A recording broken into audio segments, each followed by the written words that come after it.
Good afternoon, baseball fans! Welcome to today's ESAC Championship game at FNB Field. Today's game pits Williamson Trade against your Central Penn Knights. The USCAA and Central Penn College promote good sportsmanship by student athletes, coaches, and spectators.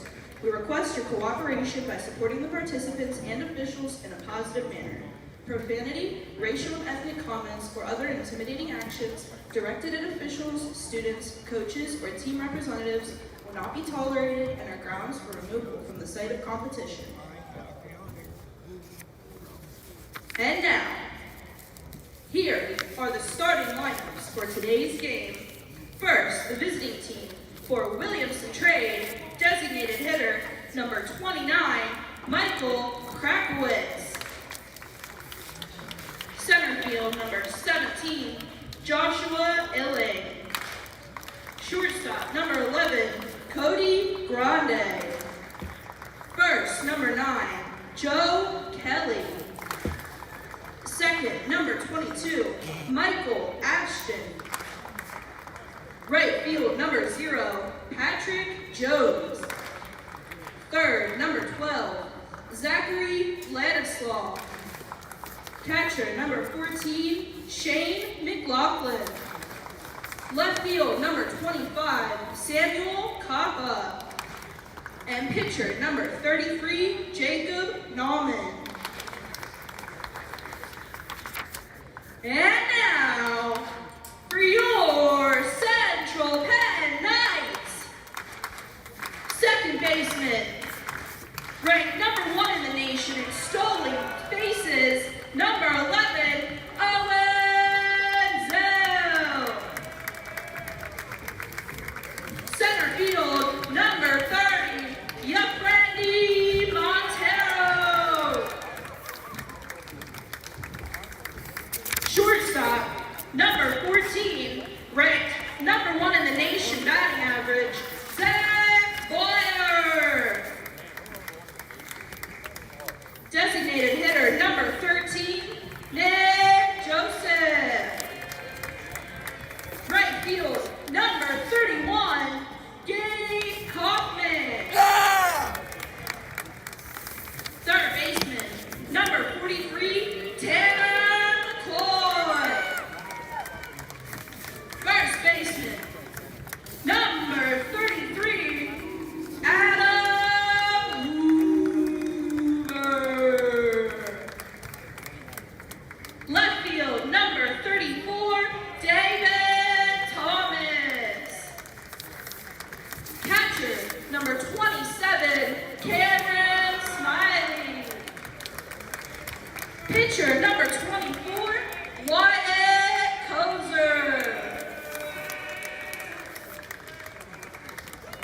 And now, folks, we ask everyone to please rise and remove your hats as we honor America with the playing of our national anthem.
Dead center is 400. Ours is 350. All right, Paul Miller and Steve Hassinger here with a bonus coverage of the Central Penn Knights baseball team. We had thought that we had given our last official broadcast of the season, and fortunately enough, things were able to work out in our favor that we are able to get back out here and call the ESAC Championship game, in which the Knights will take on Williamson Trade. Steve, I think one of the things that we want to talk about is looking back at this season and the Knights taking on Williamson. Back on March 12th, they split a doubleheader, 12-11. They lost that first game, came back in convincing fashion and won the second game 17-4. And then as we look back, not just a couple of weeks ago, from the Tuesday before senior night, the Knights won 7-3 and 8-5. So the Knights have won 3 of the contests this season. And since we've last spoken to you, the Knights were in the process of running off 8 straight victories. The thing is, they did drop one to Albright College. They dropped one to Bucks County, did win the second game of that. So are coming in here after losing 2 of their last 3. But that being said, Steve, the person who you want on the mound is out there, Wyatt Kozer. Absolutely. Kozer's been solid all year, and as you said, the Knights have won 10 of 12 and 12 of their last 15. Williamson Trade, though, also coming in here having finished strong, having won 7 of their last 10, but 2 of those 3 losses came to Central Penn. And when we were doing that game, Paul, we talked about the fact that there was a good chance these 2 teams might meet for the ESAC Championship and how important those games were for Central Penn to have the confidence that they could really get it done against Williamson Trade. 100%. Well, we're doing one 9-inning game here, and it's for all the marbles for the ESAC title on the line. This could be back-to-back years for the Knights. And even though Central Penn played for the ESAC Championship and won last year, it was an away game. So this is our first opportunity to host the ESAC Championship game. So this is going to be a wild game here. Krakovich steps in. The freshman's hitting .265, no home run, 6 RBI on the year. And the first pitch ball from Kozer. You know, we talked about this earlier in the season. Kozer did struggle with a little bit of control issues, but since then he has been dominant. 30 innings pitched, and he's 4-1 on the season. Just low there. Runs the count to 2-0. But Kozer's appeared, this is his 9th game. He started 6. He is 4-1 with 1 complete games and 30 innings pitched with 28 strikeouts, and just not getting that pitch on the outside corner. Yeah, those pitches are really close to take, and you don't want to walk the leadoff batter. And that he does. So the leadoff batter reaches base. 2 of those 4 pitches really close, and honestly, I think if Wyatt stays in that area, he's going to have a lot of people swinging at those pitches. Now batting for Williamson Trade, number 17, Joshua Illing. Illing steps in with a .400 average, by far their best offensive player, with 13 doubles and 42 hits. 5 home runs, 31 RBI, is 3rd on the team in RBI and 3rd in home runs as well. So again, Williamson comes into this game at 17-9. The Knights, on the other hand, 21-12, setting a school record for most victories, and that's going to be out to right. Thomas underneath it, and he closes it for out number 1. So that's Gabe Kaufman out in right. Let's take a look at the defensive setup. Thomas is going to be in left field, Jeffrani Montero in center, Kaufman in right. Coming around the diamond, we have Tanner McCoy at 3rd, Zach Boyer at short, Owen Zell at 2nd, Adam Hoover at 1st, Cam Smiley behind the plate, and of course Wyatt Kozer on the mound. Grande comes up. He has also had a heck of a season, hitting .426 with 7 home runs, 43 RBI. And he bounces that, and that is going to be a wild pitch. Already a runner in scoring position for Kozer. Definitely not the start that Kozer was looking for coming into this game. No, you like to see him be able to get an out or 2 here and settle those nerves maybe a little bit. Big spot for him to be in here. 1-0, one down, runner on second base here in the top of the first. And just is not getting that call. And of course, this is the umpire who will be behind the plate for the entire game. Usually in doubleheaders, they switch umpires. So if one's calling tight, maybe the other one expands that strike zone a little bit. And there's a shot right to Zell, a quick double play. And that was huge, Steve. Yeah, he hit that ball right on the nose, but right at Zell, and the runner had taken off at the crack of the bat. So easy double play there. That's big to get him out of the inning and hopefully get some of those nerves calmed down for Wyatt. I mean, that is absolutely the best case scenario with the 4 unassisted double play from Owen Zell. Well, we're going to go to the bottom of the first inning, an eventful first with still 0-0.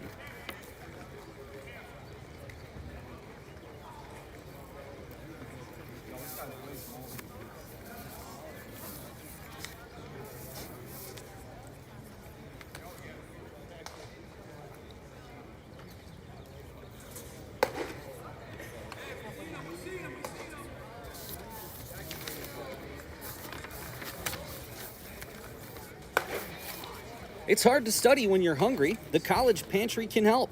Central Penn College and your Student Government Association are committed to ensuring that all of our CPC Knights have access to food when they need it.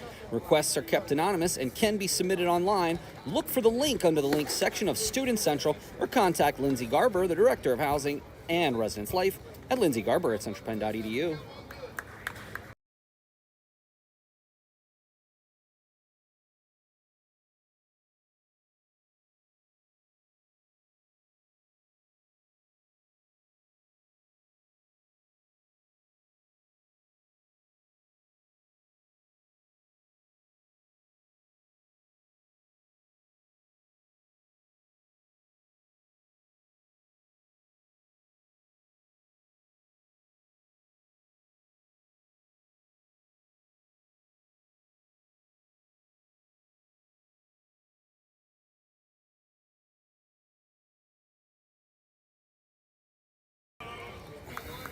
Now batting for the Knights, number 11, Owen Zell.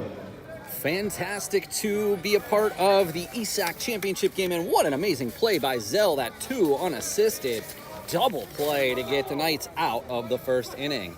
Zell steps in with a .340 average on the season, has really improved that batting average over the last handful of games. And there's a shot going the other way, but it's going to be right at the left fielder. Kappa comes up with the catch there. Quickly one down. I did want to make a point. Zell has an... Now at bat for the Knights, number 30, Jafrandi Montero. Zell by far leads the ESAC in stolen bases. According to our sheet, it says 43. He must have been stealing some insane amount of bases over the last handful of games because, my gosh, he left senior night with, I want to say 24. So in those 6 games, did he steal 20 bases? You know, when he gets it first, he's a threat to steal second and third. So if he got on 3 times a game, could certainly be. Montero takes the strike. Squaring as if to bunt there, and not a bad idea with 1 out here in the first to try to bunt with his speed and get a base hit. That's going to be outside. 3 balls, 1 strike. Let's talk a little bit about Nauman. We saw him last time that Williamson Trade was in town. Nauman, statistically speaking at least, by far the best pitcher on the team. 4 complete games and 9 appearances and only a 3.92 ERA. And see, that's problematic for me as far as I see that, because that ball to me looked off the plate. And Kozer wasn't getting the calls where Nauman did get that call. So interesting to see how that works. And the big slider sits Montero down with the strikeout. And there's not much you can do with that pitch, Steve. Yeah, and those calls you were talking about were outside. He came back inside with that one and really had some curve on that one. And you'd ideally like to get one of those 2 leadoff guys on with their speed for Zach. Oh, well, and Zach is on. So I did one thing before Boyer gets going too far. We have been talking about the chase for 500. Boyer hitting 500 on the nose, 50 for 100 with 5 home runs and 40 RBI. Unbelievable numbers, Steve. I mentioned to you earlier he's got a 1399 OPS. I didn't even know that was possible. And leading the team, obviously, with 5 home runs and 40 RBIs as well. 32 runs scored. And Boyer's still walking it off. We're going to flash down there real quick to our first base camera. Make sure he's okay. And he's also a threat to steal. I can't imagine he's going to go here, though, after just being hit by the pitch in the ankle. Beautiful day here from FNB Field. A little overcast. It was sunny prior to the game. There's some clouds rolling through, but it's supposed to clear up. It's going to be a shot. Oh, and he can't come up with it. There's going to be an error on the shortstop. He tried to go to second. I think he took his eye off the ball, and with the speed of Joseph, he was able to stay out of that double play. 31, Gabe Kaufman. Yeah, you're absolutely right, Paul. He seemed to peek at the runner to see how much time he had just to flip it over to second. And by the time he bobbled it, the speed allowed him to reach first.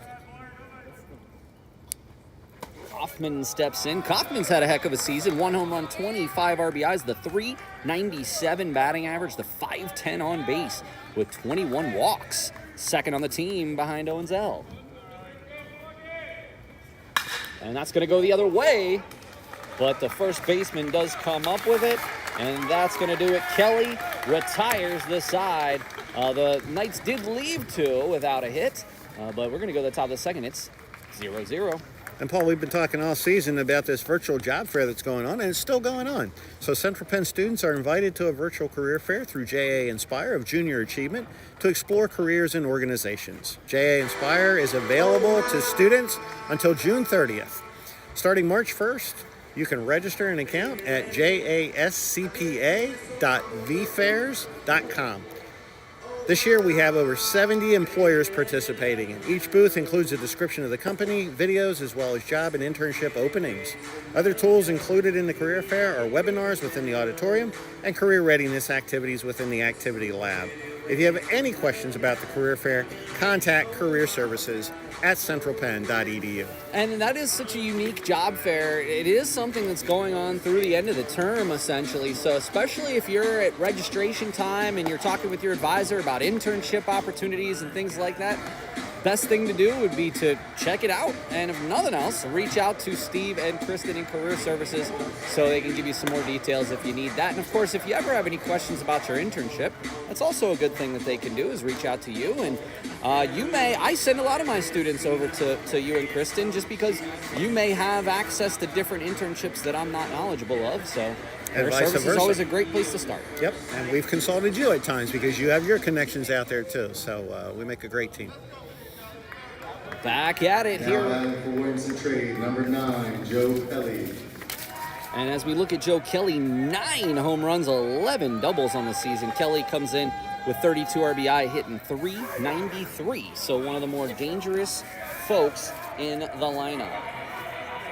Not the Joe Kelly that the Dodgers put on the IL yesterday. And that is deep. And that's going to be off the top of the wall.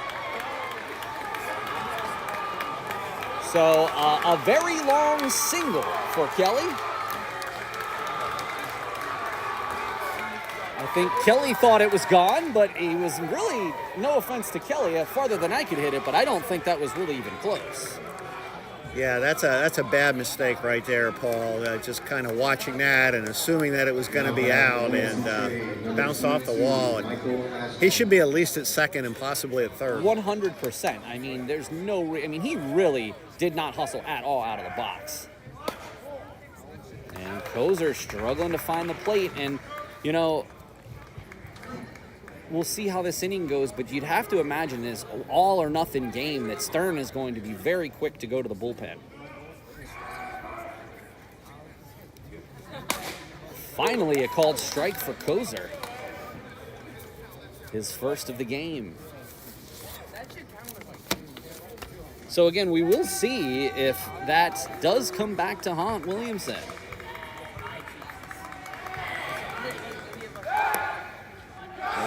And the ball gets away from Hoover, and now it's sort of all a moot point anyway. wide turn. So even though he didn't hustle out of the box, he ultimately ends up at second with no outs. So I guess for at least on Williamson's perspective, all's well that ends well. Yeah, mistakes on both sides there. The base running mistake by Kelly, and then the bad throw over to first. Adam would have had a tough time scooping that one. And Hoover comes in. Big cut there from Ashton. Michael Ashton, the junior, no home runs, 3 RBIs, only hitting 150 on the season, 6/440. Interesting that he is slotted in the 5-hole, Steve.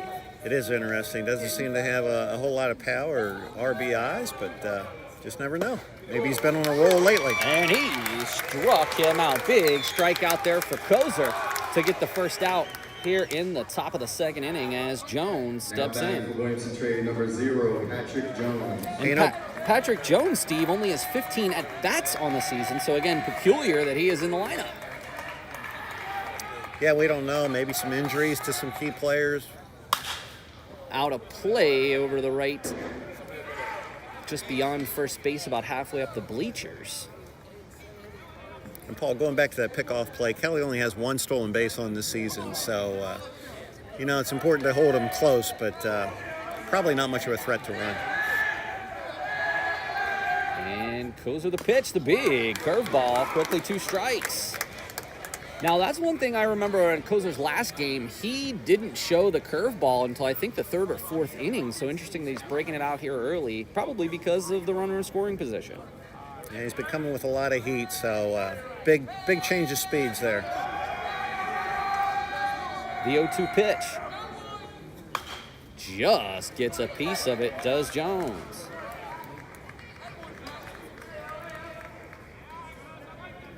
Beautiful afternoon. If you can make it down here and you're watching live, please do. Free admission. This is a 9-inning contest, so we'll be here for a little while. And hope to see our Knights on to victory. Comes straight on back. Cozy really jamming him inside here. It'd be interesting to see if maybe he tries to go away, but you got to be careful if you go too far away because a wild pitch, you have a runner at third with 1 out. Still 0-2.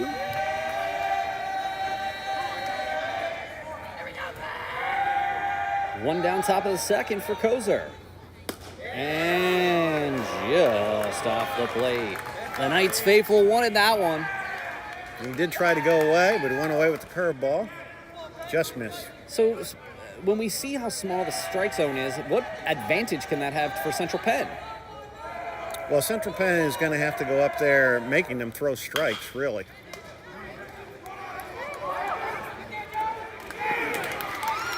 They got him at first. That was a tough play. When you watch that play, I don't mind Kozer trying to hold the runner, but he made that play at first a little too close for comfort. Yeah, he looked him back initially, and then he should have made the throw, but he really looked him back there twice to make sure that he wasn't going. At one point, I thought he was going to throw to second. Number 12, Zachary Ladislaw. Ladislaw comes in 23 of 89 on the season with 258, 1 home run, and 15 RBIs for Ladislaw, the freshman. And that hit him. And that's why we wear helmets. Yeah, glanced right off the helmet. And he seems okay, though.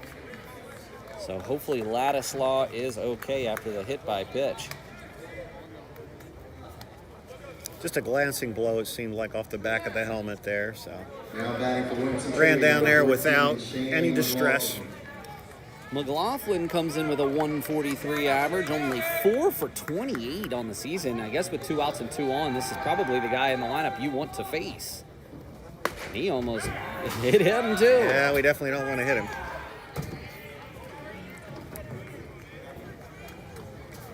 A little wild from Kozer, and this was something that we have talked about so far this season, though haven't seen in his last 2 starts. Good pitch on the inside corner.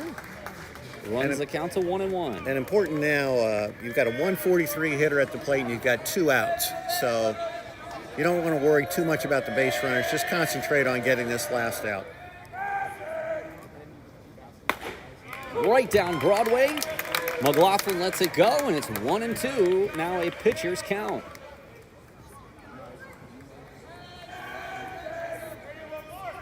Another inning, another runners on base situation. Can Kozer get out of it?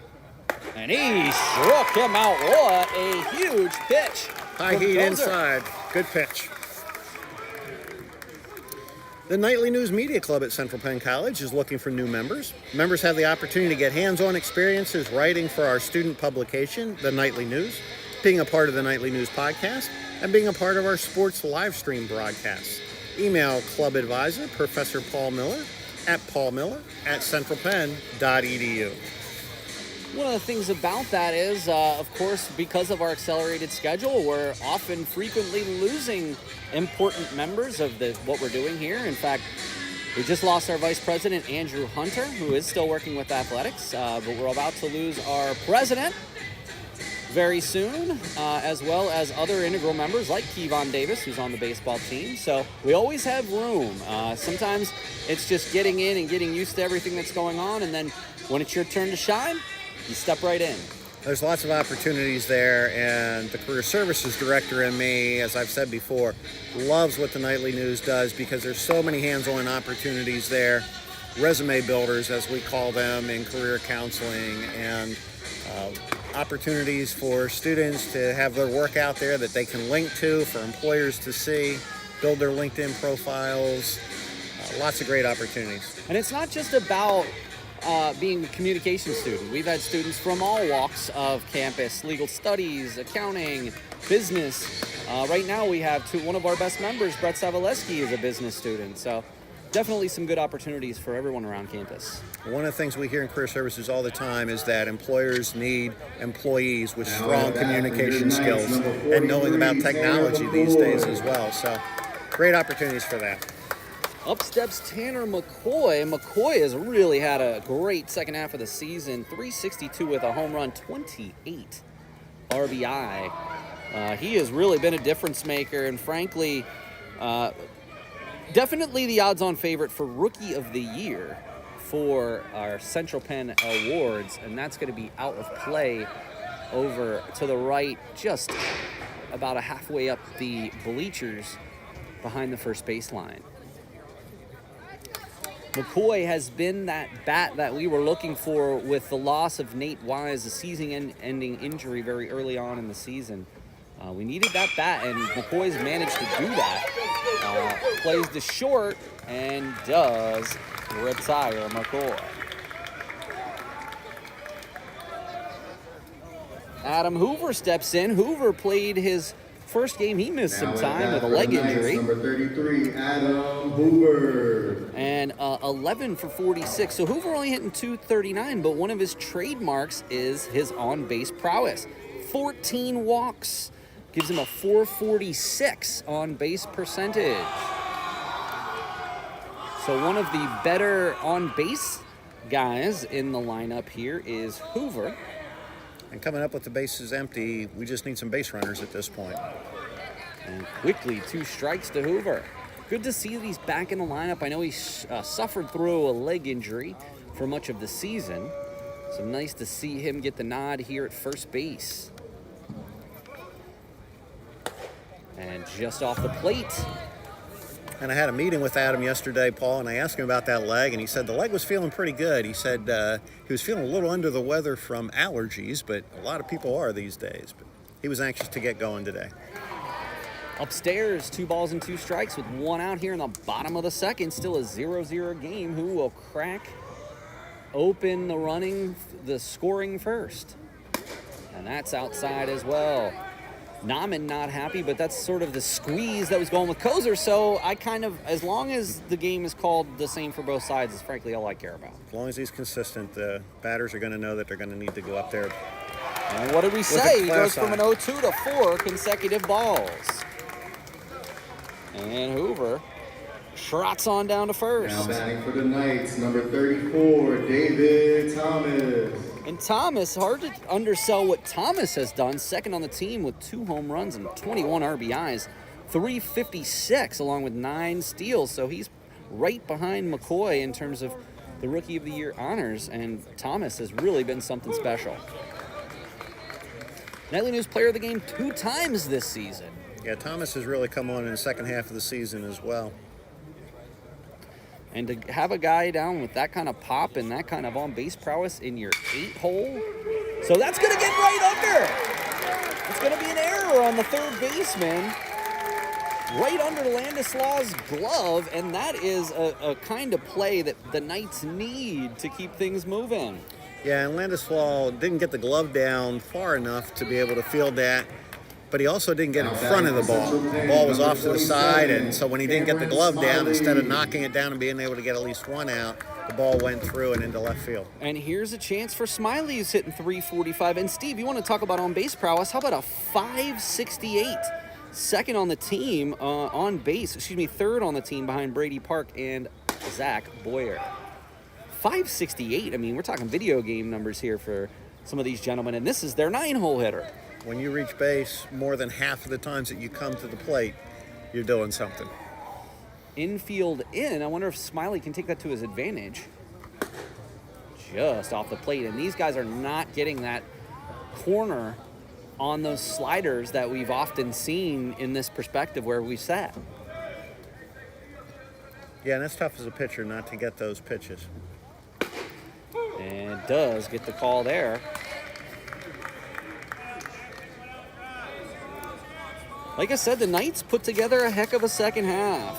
Started way back at Penn State Brandywine. They only lost one of their next 10, and there's a shot to center. And here comes Hoover, and he's coming home, and there's going to be a play at the plate. And he is safe. And here comes another run. Thomas, no one's covering on play. 2-0 Knights. Yeah, that was going to be a bang-bang play at the plate, and Hoover got down and got under the tag. The ball got past him, and as you said, nobody covered the plate.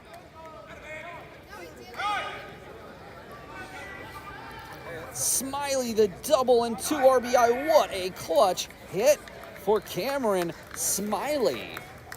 We will get a courtesy runner as Brian Lowen takes over. Again, in the USCAA, pitchers and catchers are able to be pinch run for without being removed from the game.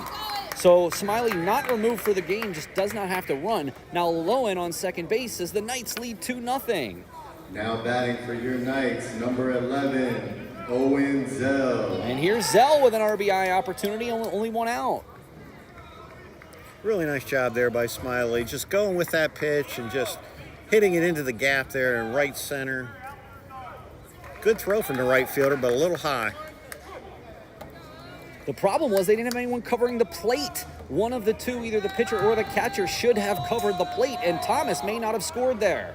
Just a couple of minor lapses from a couple of errors already for Williamson Trade to not covering home plate.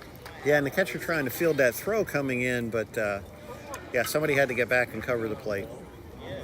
And good heads-up base running, too, by the Knights. 100%.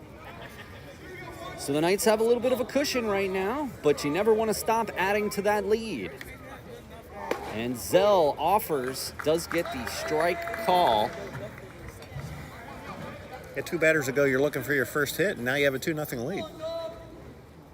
I mean, this is what the Knights offense can do to you. Again, when you have someone hitting nearly 600 on-base percentage at your 9-hole, I mean, you clearly have an advantage there.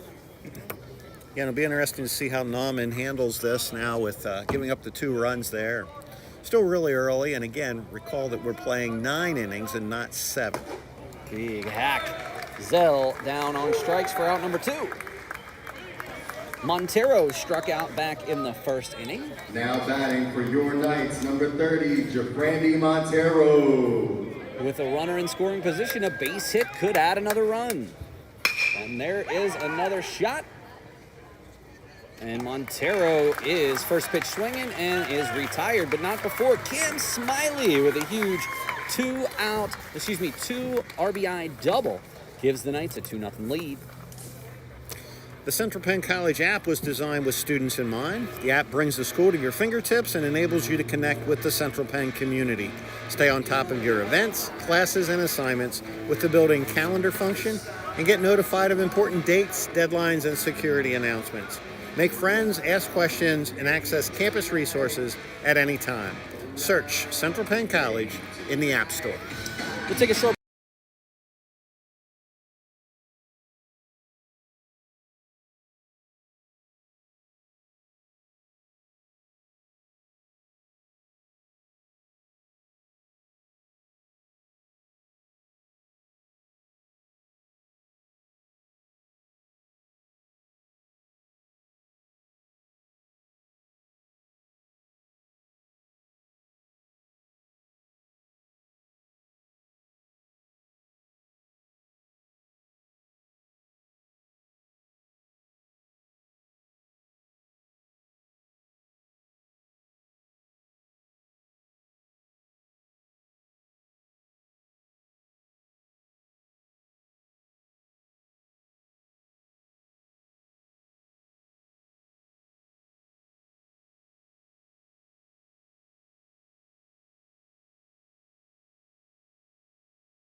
Wow.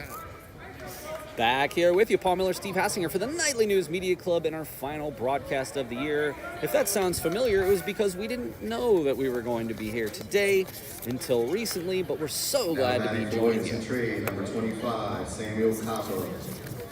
And the 9-hole hitter Kappa, 347, 1 home runs, 12 RBI, also 5 steals. Again, he's got some really good numbers to be hitting in the 9-hole. But then again, in today's baseball game, a lot of times you put sort of that second leadoff hitter down at the bottom. Yeah, and some good speed, as you talked about. Really want to try to keep the leadoff hitter off the base here. The slider is off the plate for Kozer, who runs the count to 1-1 for Kappa. Do have to give Nauman credit for getting out of that inning after the base hit. And there's a bunt. Can Kozer get this out? And they are going to call him safe. Yeah, good bunt and a good job by somebody with some speed there to get on as the leadoff hitter. And, of course, they'll have to watch him now at first base. Williamson Trade, number 29, Michael Krakowitz. Krakovich started off with a walk back in the first inning.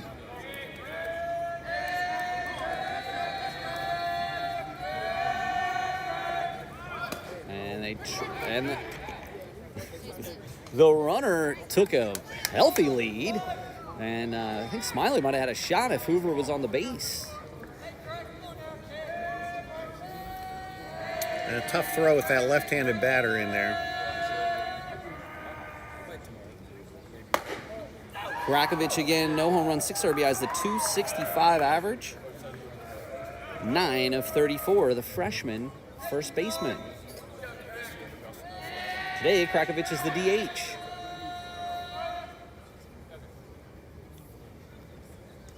And Kozer off the plate for ball 2. The one bright side about that double play back all the way in the first was it saved Kozer probably about a dozen pitches getting out of that inning there. Yeah, and also I think just, boosted his confidence. Coming out in a big game like this, there's got to be some nerves flowing when you get out there on the mound, and after getting the base runner on and getting into scoring position with 1 out, being able to get that double play and get out of that, I think was really big. 3 balls and 1 strike with no one out. And did not get the call on that pitch. And honestly, just objectively speaking, it seems like this umpire probably has one of the tightest strike zones that I've seen all season. Number 17, Joshua Hilling. Yeah, and give Williamson Trade credit because they're not going up there hacking. They're making them call the strikes or throw the strikes. Now you got 2 on and nobody out.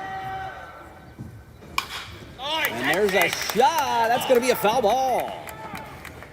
Foul ball, just nearly by about a foot. Yeah, very close.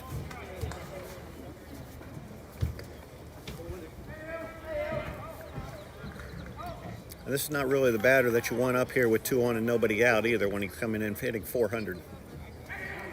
13 doubles, and how about 20 extra base hits? How about 31 RBIs? 20 of 42 went for extra bases, so clearly one of the better hitters in this lineup. And that's going to be high.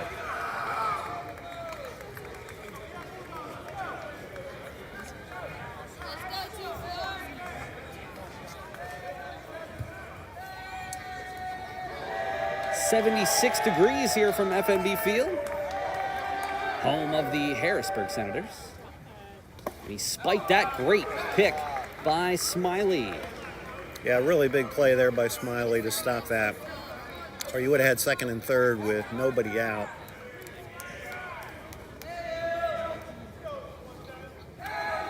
Big pitch here, 2-1. You don't want to go to 3-1, and you don't want to just groove anything in there. There's a shot to right, and that's going to get over his head. Kaufman, it's over his head. One run will score. Kaufman fortunately gets it back in, and that double will knock in a run. Nice piece of hitting there by Illing. Got a lot on that and hit it over the right fielder's head. Drove in one, and now you have second and third with nobody out. Now batting for Williamson Trade, number 11, Cody Grande. So, dire straits here for the Knights early with no one out and 2 runners in scoring position. Grande hit into that double play earlier. And infield in, but way inside. Boy, I could really use a strikeout here. And downstairs again. Good pick by Smiley, and quickly 2-0.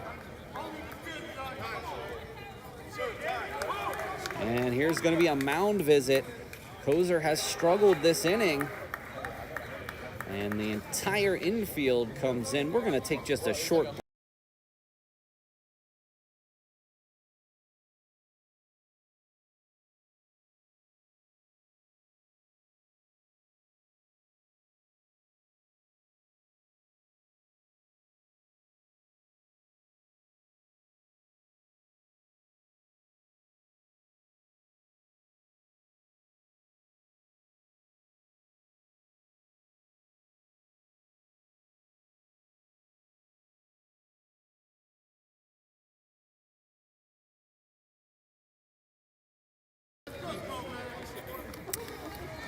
play will resume. Here we are in the top of the third. Knights lead 2-1, but Williamson Trade threatening with 2 runners in scoring position and no one out after an Illing RBI double.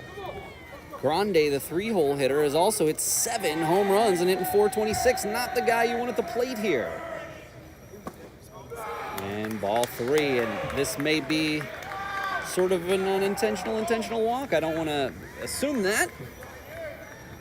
Yeah, with the left-hand hitter up there, I was kind of thinking the same thing, but does get that strike call. Nice to see he got that call there.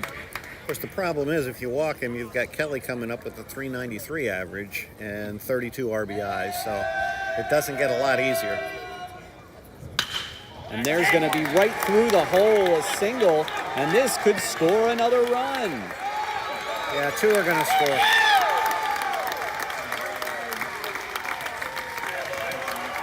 Williamson takes a 3-2 lead. And the base hit by Grande. And the Knights now find themselves in serious trouble here with no one out. Kelly hit one all the way to the wall in left center field, thought he had a home run and hot dogged it out of the box. Ultimately ended up on second anyway due to an error on the throw over. Kozer does get that first pitch strike. And the Knights just need some outs.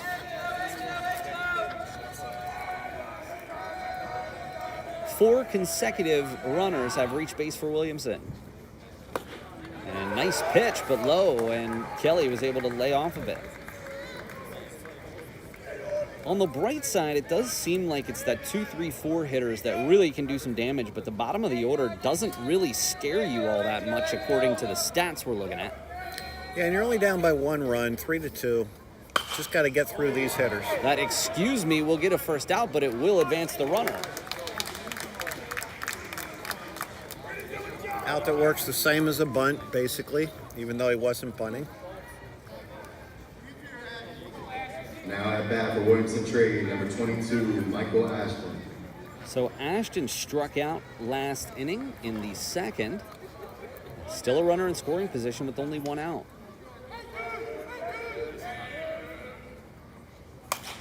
It's going to be straight back. So first pitch strike for Kozer. Now that sun coming back out. Hopefully brighten it up a little bit for us. 3-2, Knights trail. Top 3, only 1 out. A curveball is inside and low.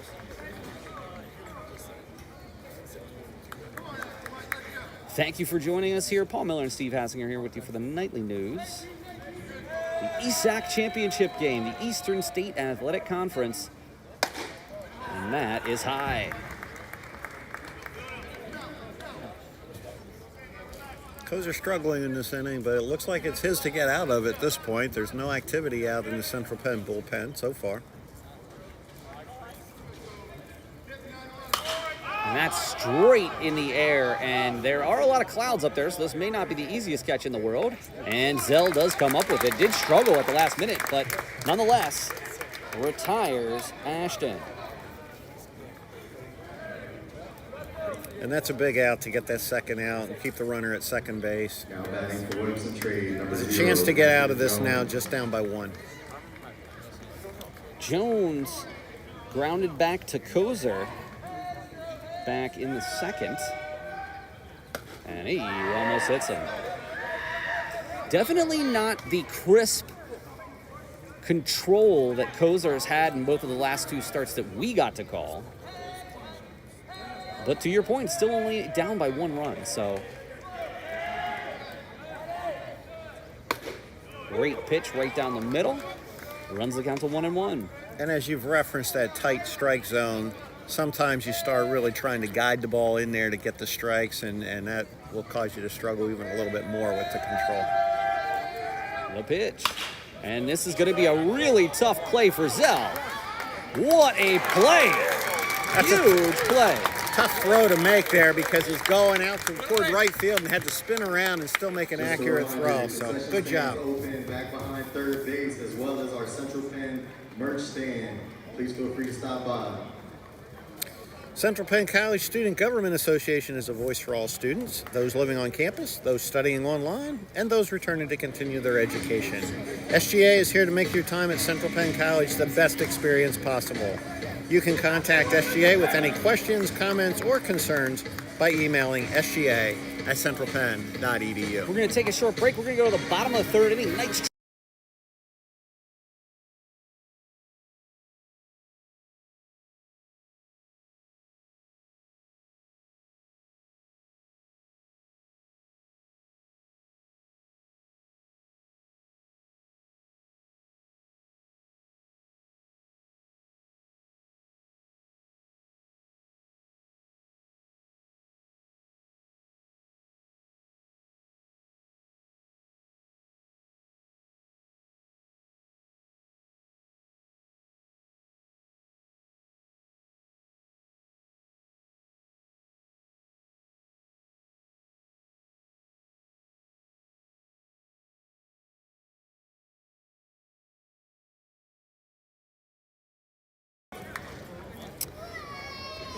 back here with you at FNB Field. Paul Miller and Steve Hassinger. We're in the bottom Now of the batting for third. your Knights, number 14, Zach Boyer. And again, to your point last inning, it's never a good situation to have Boyer up with no one on base. But of course, with his on-base prowess, if we could get the leadoff runner on.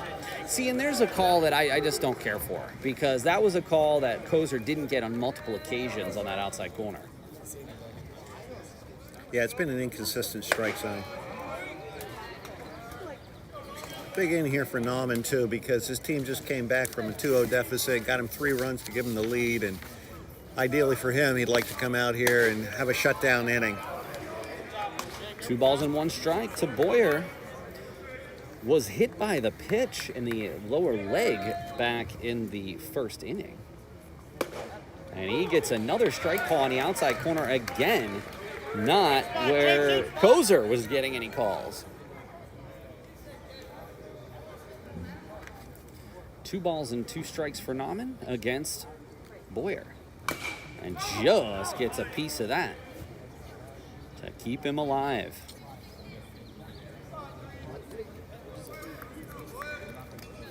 It's tough to say a whole lot more about Boyer. 32 runs the second on the team. 50 hits leads the team. Doubles leads the team. Home runs, RBI lead the team. Average on base. It's just slugging percentage by a considerable margin. Yeah, really solid year by Boyer. And he pops that to the sky, and this is not going to be an easy play. But it is made by Grande, the shortstop. So unfortunately, Boyer retired for 1 out. Now at bat for the Knights, number 13, Nick Joseph. Again, Joseph, 19 RBI, 20 walks, and a .504 on base percentage. That's what we need right here. Base runners. Slider for Nauman.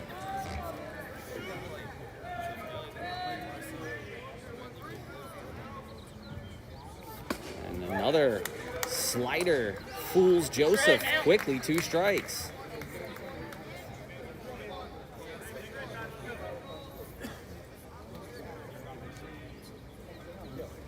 That's going to be outside on the fastball.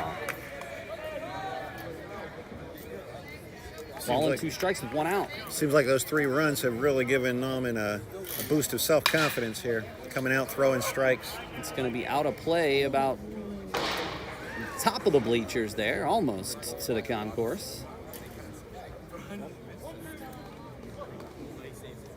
Your car is safe. The bleachers saved you. That's going to be high and away.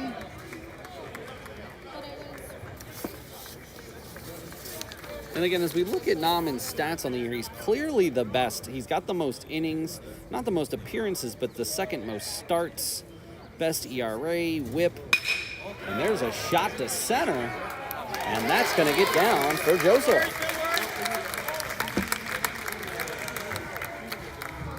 And of course, Joseph is always a danger to run. 9 stolen bases and only 1 caught stealing on the season. Now batting for the Knights, number 31, Gabe Kaufman. And Kaufman steps in.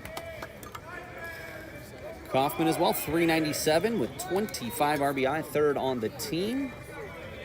Also 10 doubles for Kaufman, 2nd on the team.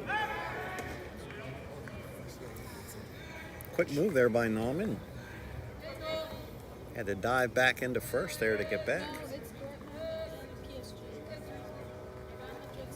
There's a shot right back up the middle.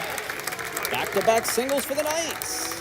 Joseph and Kaufman both just taking those balls right back up the middle. Really nice piece of hitting. And here is a chance for Tanner McCoy to do something. A base hit to the outfield should score Joseph. McCoy on the season, 362, 1 home run, 2nd on the team with 28 RBI. 25 hits at 69. Knights, number 43, Tanner McCoy. When you're looking at McCoy, 25 hits, but only 4 extra base hits. But really all he needs right now is that single. Takes the first pitch for a strike. Don't mind him seeing one. First baseman is in. Boy, taking a long look at Coach Stern down there, but can't imagine that he'll be bunting or anything here. Not happy is McCoy with that call. Again, borderline at best. But did, according to the umpire, catch part of the plate. So now McCoy is in a hole. And he has to swing, and there go the runners. So the double steal, at least something positive came out of that at bat. McCoy down on strikes. Knights, number 33, Adam Hoover. And this is a spot for Hoover. Hoover walked and scored the first Knights run back in the second. Way outside, and here comes a run. Here he is, and that's he's in there. Wild pitch ties up this game. Huge play, Steve. Yeah, and really, I was just about to say it. Joseph's got to stay alert down there at third in case the ball gets in the dirt. And first pitch, way outside. Huge play for the Knights. Yeah, catcher really didn't have a chance to even stop that or block it, let alone catch it. And what's even better, Steve, both runners advance, as well they should have. So that double steal set that up right there. Absolutely right. Outside. And again, Hoover's in a situation where they could regain the lead with a base hit. There are 2 outs, so a sac fly off the table. Oh, they called a strike. The count on the scoreboard was incorrect. So we will. Got the high strike there. 3 balls, 1 strike for Hoover.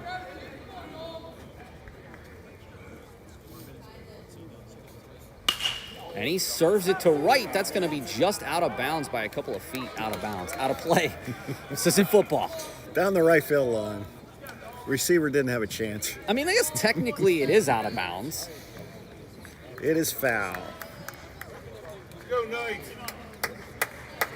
3-3 ball game. We knew this was going to be a fun one.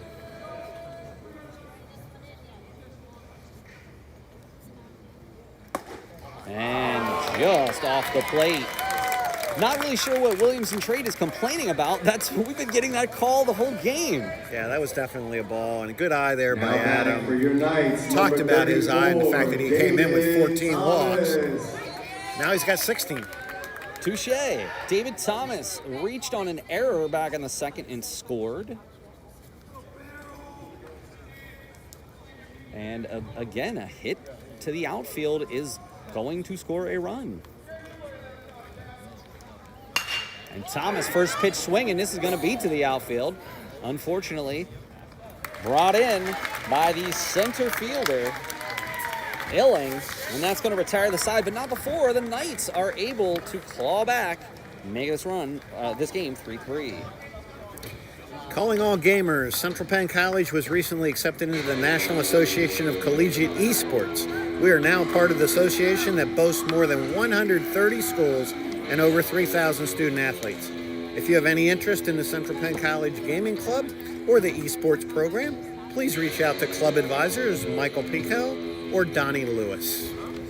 Take a short break. We'll be right back. Tie ball game 3-3.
Now batting for Williamson Trade, number 12, Zachary Ladislaw. Ladislaw was hit by the pitch in the head last time. Fortunately, he seemed okay. As you mentioned, Steve, it just seemed to have glanced off his head, and deja vu coming now. Maybe that's one way to get somebody to step off. You hit them in the head, and then you come right back at their head the next time. Coming in high and tight again. Spikes it outside. Kozer quickly 2-0, and Steve, the most important stat at this point for Kozer is he has allowed the leadoff runner on base all 3 innings. Yeah, we talked about that early in the game, how you wanted to keep that leadoff hitter off the base. And he shanks that, but was out ahead of it.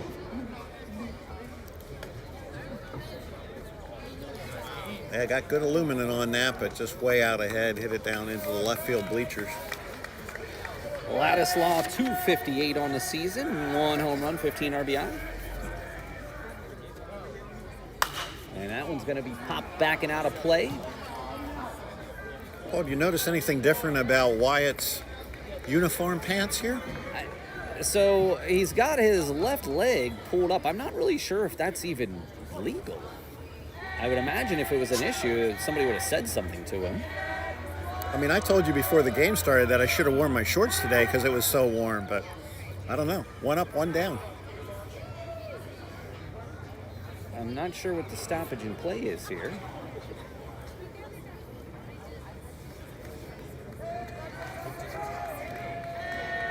Two balls, 2 strikes here in the top of the 4th. Just off the plate. Really tough strike zone here today, Steve. Yeah, and again, really want to keep that leadoff hitter off base. Full count. Can Kozer close out Ladislaw? And there's a shot to center. This is going to be a really tough play. And a great play from Kaufman and right. Yeah, off the bat, it looked like that ball was going to get down, but it just really hung up there. Kaufman's got a lot of speed out there in right field as well. Big play for the Knights. And he got a good jump on the ball, which was important. And McLaughlin comes in.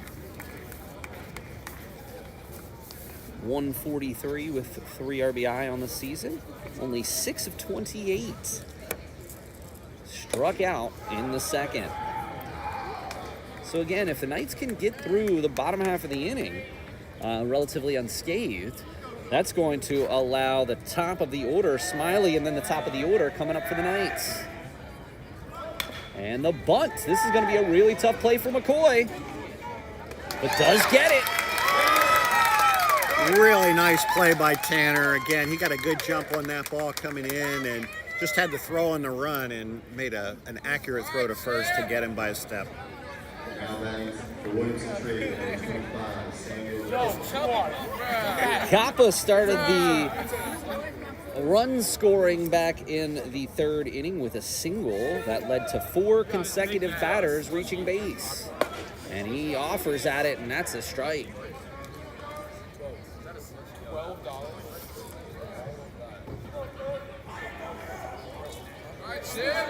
No balls, 1 strike. Hopefully it looks like Kozer is settled in, if you will. And that's going to be a base hit to center. Montero comes up with it. Back-to-back singles for Kappa. Last time it was at the beginning of the inning, though, and now Kappa with 2 down. So Krakovitz up to the plate. He has walked twice. Now batting for Williamson Trade, number 29, Michael Krakovitz. And Kappa with 5 steals on the season, so he does need to watch him.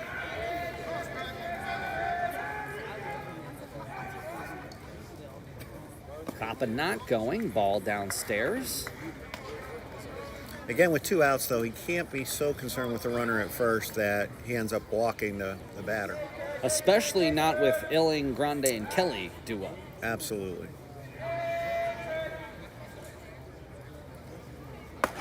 Inside, 2-0.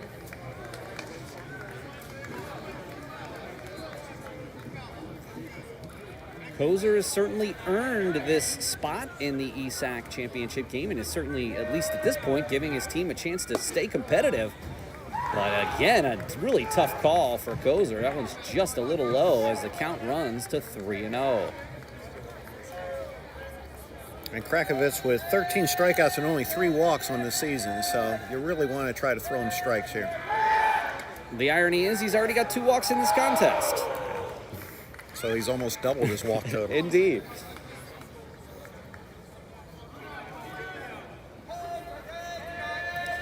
(3-0) does get the strike call. Taken all the way was Krakovitz.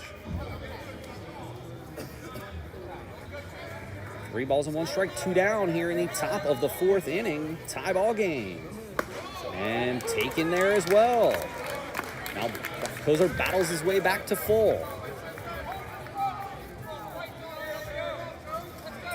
And the batter will be running with the pitch, so anything here into the gap will score a run probably. And ball 4, 3 consecutive walks. So now, to your point, Steve, he has matched his season total in walks in just 3 at-bats.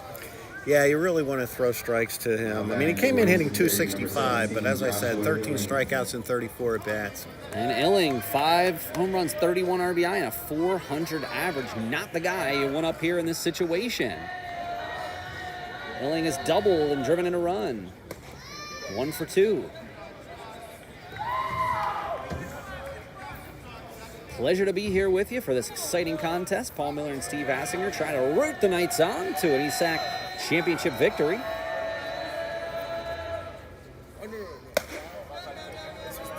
While we don't necessarily get an automatic bid, a win here could certainly help the cause for the Knights to go to the Small College World Series, which is still on the table. Not exactly sure when that is announced, but I would assume it would be later this week. Zell comes in to speak with Kozer. And Central Penn is going to start to get some action in the bullpen for the first time today. Kozer has thrown a lot of pitches. He's had base runners in every inning. Down low, quickly 3-0. And you do not want to walk this batter to face Grande. Grande leads the team in home runs, RBIs, average. Almost every key statistic.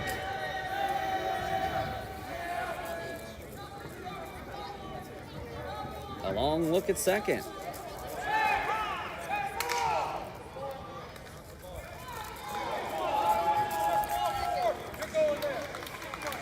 So a pitch clock violation allows a walk, and now the bases are loaded. 3 after 2 quick outs. 3 consecutive base runners allowed for Kozer. And Steve, I hate to say this early, but this has got to be the batter of the game for Kozer. This is a really big batter with 2 outs.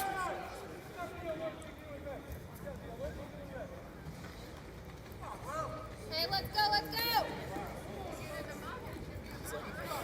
Bases loaded. Back-to-back walks from Kozer. And he gets the call, and that's a call we've been looking for all day. We will take that call. Really important to get ahead. Really tough to pitch when you're behind 2-0, 3-0 all the time. Right down Broadway for strike 2. Quickly 2 strikes.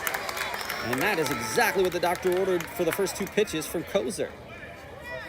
And now with 2 strikes, you can try to work those corners a little bit, but you have to be careful. You don't want the wild pitch. And that is going to be to Zell. Over to first base, and that will retire the side. It was a roller coaster ride that inning. 2 quick outs followed by 3 consecutive base runners, only for the Knights to get out of it unscathed. We're going to go to the bottom of the 4th, tie game 3-3. Good job by Kozer to get out of that.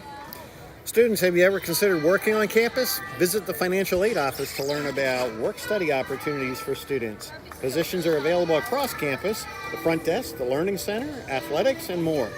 Students must have been enrolled for at least 1 full term and be in satisfactory academic standing.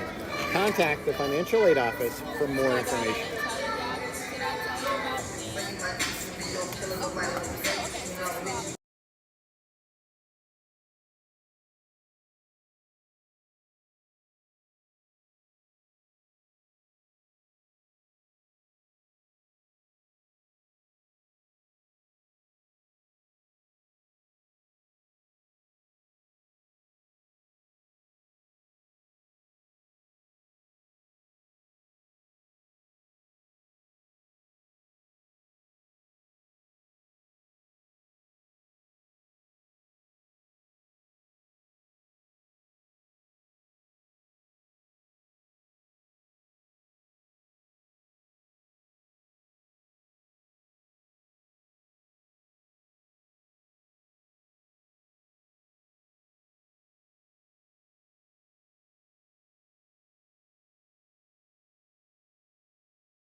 Back here with you, bottom of the fourth.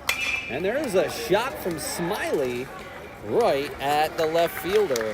And Kappa puts that one away quickly. One pitch, one out for the Knights. We are here at FNB Field, bottom of the fourth inning, one down. Now at that 3-3 for the game. Knights, number 11, Owen Zell. And Steve, here's the guy we have to get going. 0-2, including a strikeout back in the second. We need to get Zell on base. And he offers, I'm not sure if that was a called strike or if he got called on the bunt attempt. I'm not sure either, but yeah, to your point, really like to get some speed on the bases here. Quickly, 2 strikes to Zell, and this is pretty much what happened in the last at bat. He definitely pulled back on that bunt attempt, but that was definitely a strike. High and away for Nauman, who's pitched quite well so far today. Couple of strikeouts, 3 to be exact. Outside, I will say that the strike zone has somewhat loosened over the past inning plus. The catcher was really holding that one and trying to frame it and get the call, but he didn't. And Zell does get a piece of that one out of play. 2-2, the count remains. And I can see why Zell was thinking about bunting with the alignment of the third baseman back on the dirt there. Slider off the plate. Started off with the 0-2. This is exactly what happened in the at-bat with Hoover. Started off with 2 quick strikes and then worked his way back full. And as we've talked about with Zell, I mean, he can turn a walk into a triple real quickly with his speed. So let's see if he can get on base here. And there is a shot right at the shortstop. And a nice play there by Grande. Quickly 2 outs and Zell 0 for 3. Yeah, and both Smiley and Zell right on those balls and hit them hard, Now but that right at for the Knights, fielders. number 30, Jabrandy Montero. And again, Montero has quite a bit of speed. Montero in the season hitting .340, no home runs and 14 RBI, as that pitch nearly sails to the screen. Second on the team behind Zell and Kaufman. Still astounding 43 steals from Owen Zell this year. And that one was up high and tight. 2-0 now. I'll really like to see him get on base here. Montero skies it to center. And the center fielder goes back, but does make the catch in a 1-2-3 inning. And that means Boyer's going to lead off the next inning again. 3 times he's going to be up with nobody on base. All right, we're going to go to the top of the 5th inning. It's a 3-3 ball game. Staying active just got easier. For those striving to be more active, our athletic department has recently launched Sir Will's Rec Rentals. It's a new initiative that enables students to borrow sports equipment, sign out basketballs, volleyballs, and more to use in our outdoor rec areas. Stop by the underground to borrow equipment for up to 7 days and get your game on. And Paul, I just noticed yesterday the Central Penn pool is now open as well. That's excellent. And that is also, for a point of reference, that is also available to our alumni. Correct, absolutely. All right, we're going to take a short break, and we'll be back. It looks like Kozer is done. Zach Hafner on the mound in an integral spot.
Paul Miller, Steve Hassinger back here with you. It's a 3-3 contest as the Knights and Williamson Trade have been battling back and forth.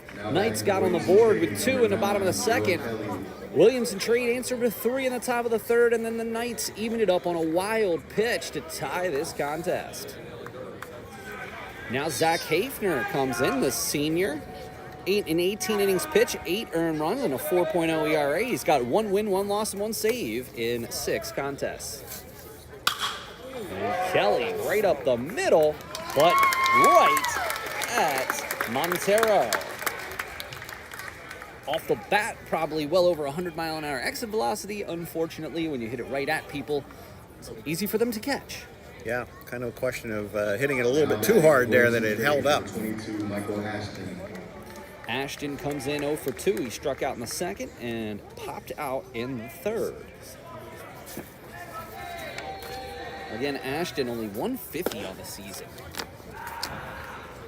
So just really nothing from the bottom of the order. The 5, 6, 7 hitters, Steve, a combined 0 for 7. And only 1 reached base, Landislaw, when he was hit by the... Well, for Central Penn, 0 for 10 would be even better, right? Now the 9-hole hitter, Kappa, is 2 for 2 with 2 singles and a run.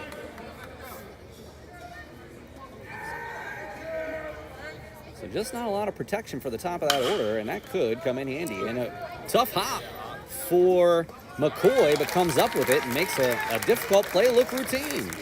Yeah, good job by Tanner. Like you said, that was a tough hop, and he stayed in front of it, got his body in front of it, so when it came up, he was able to lift the glove, and I think he might have taken it off his wrist a little bit there, shaking his left wrist, but made a good throw to first and got the out.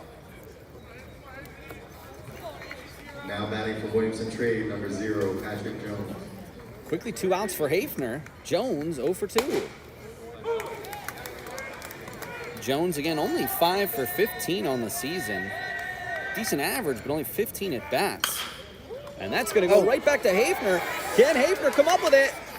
And he does! What a play for Zach Hafner, who navigates that inning brilliantly. Good job by Hafner to stay with that ball when it bounced off of the glove initially and went after it. Didn't panic, didn't rush the throw, and made a good strong throw to first to get the runner. We're going to take just a short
Now at bat for the Knights, number 14, Zach Boyer. Boyer, to Steve's earlier point, has come up with no one on base in this game. He led off the third and flew out to the shortstop. He was hit by the pitch off of the ankle back in the first, but again, it's not ideal for him to come up with no one on base. And honestly, if you're Nauman, do you pitch around him? Yeah, I mean, if he wasn't the leadoff hitter, maybe, I don't know. He doesn't want to give him anything to hit because Zach can score a run without anybody on base, leading the team with 5 home runs. Even Barry Bonds was intentionally walked with the bases loaded. You're right.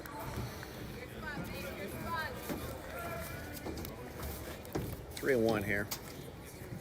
And he tattoos that down the first baseline to foul. Runs the count full. Say what you will about Barry Bonds, but one of the greatest hitters in the history of baseball. Absolutely. Regardless of his extracurricular activities, allegedly.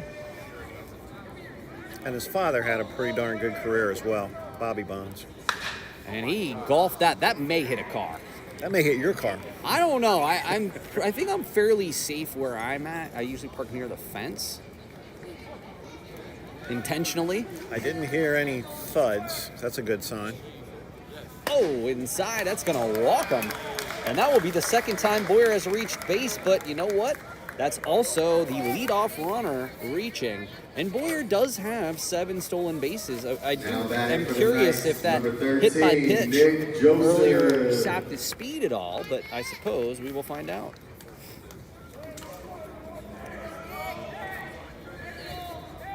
And Nick Joseph singled, stole a base, and scored back in the third. Reached on an error back in the first, so he has reached base twice today.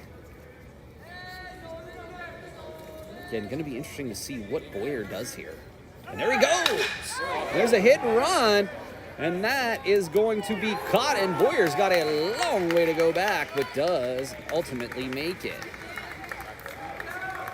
Hit and run there on for the Knights. Yeah, and if that ball had gotten down, Zach was already at second base and probably would have scored. But it held up there for the center fielder, and good job to get back. Kaufman has singled and stole a base and is 1 for 2 on the day. Going back to first to check in on Boyer. That was a close one, but safe.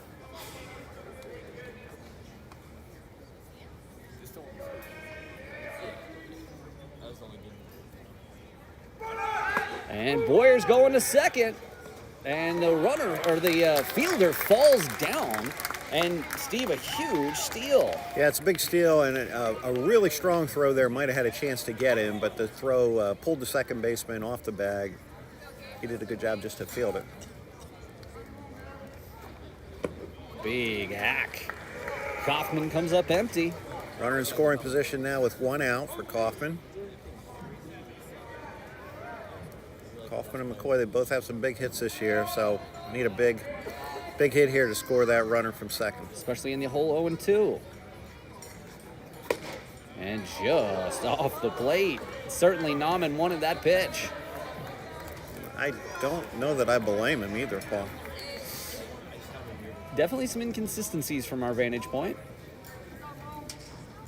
And he struck him out. Kaufman comes up empty, and now McCoy's got a chance to be the hero here in the bottom of the 5th.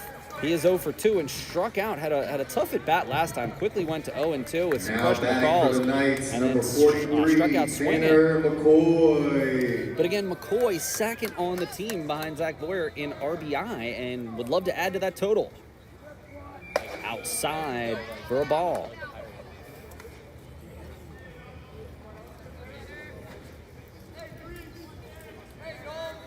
Nauman has pitched quite well today. They had one tough inning, and that wild pitch that allowed the tying run to score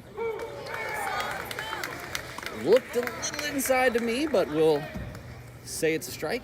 2 balls and a 1 ball, 1 strike.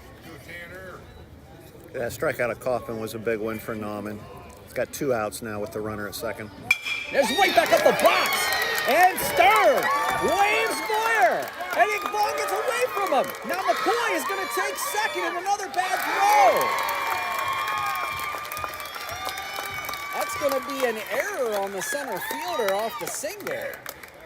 And an RBI single for Tanner McCoy gives the Knights a 4-3 lead. Nice piece of hitting by Tanner there, going back up the middle with that. The run was going to score regardless of the error on the center fielder, but by booting that ball, he allowed Tanner to get to second, and now we have another runner in scoring position with 2 out. And Hoover, 2 walks and a run. So can we keep it running here? Some of Tanner's family members just to the right of us here seem to really enjoy that RBI like we did. McCoy with 14 steals on the year, 0 caught. So for a corner infielder, he's definitely got some speed.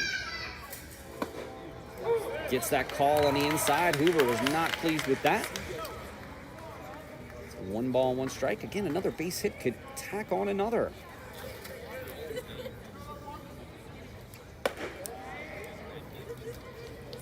Two balls and 1 strike for Hoover. And remember, we'll come for the Williamson 7, 8, 9 in the 6th. Low and away, down in the dirt. I will say, other than the 1 wild pitch, the catcher for Williamson McLaughlin has really played a solid game behind the plate. He really has, and that was big there to get that stop and keep the runner at second.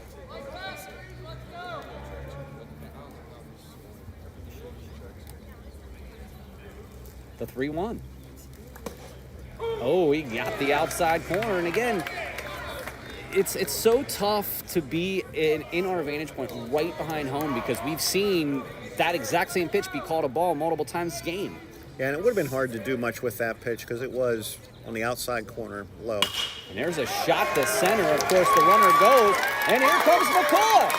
And McCoy comes home, and the Knights tack on another run.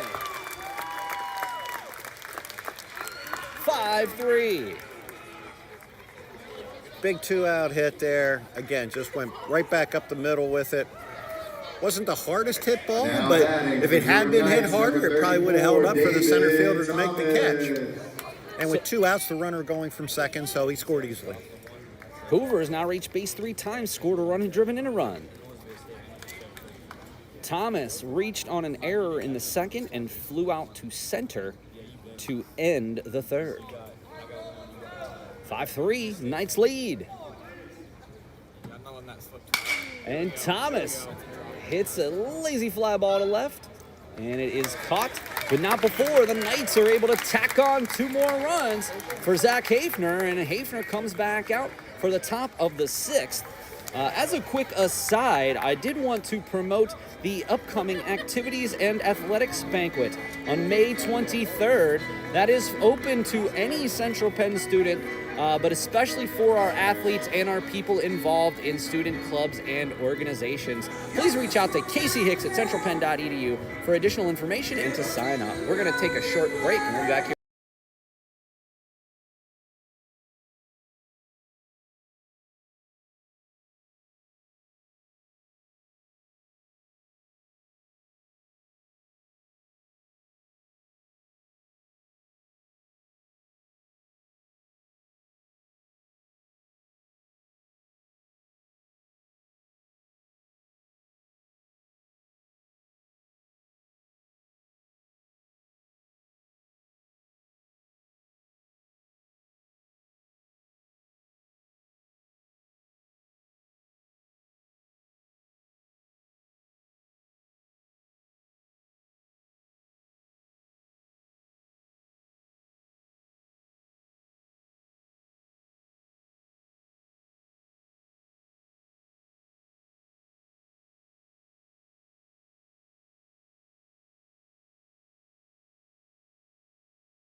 And there is a shot to left that's going to be out of play for Ladislaw.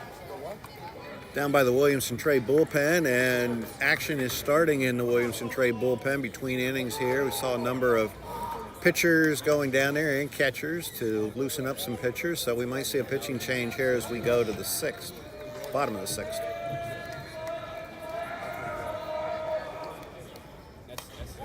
Straight back at us.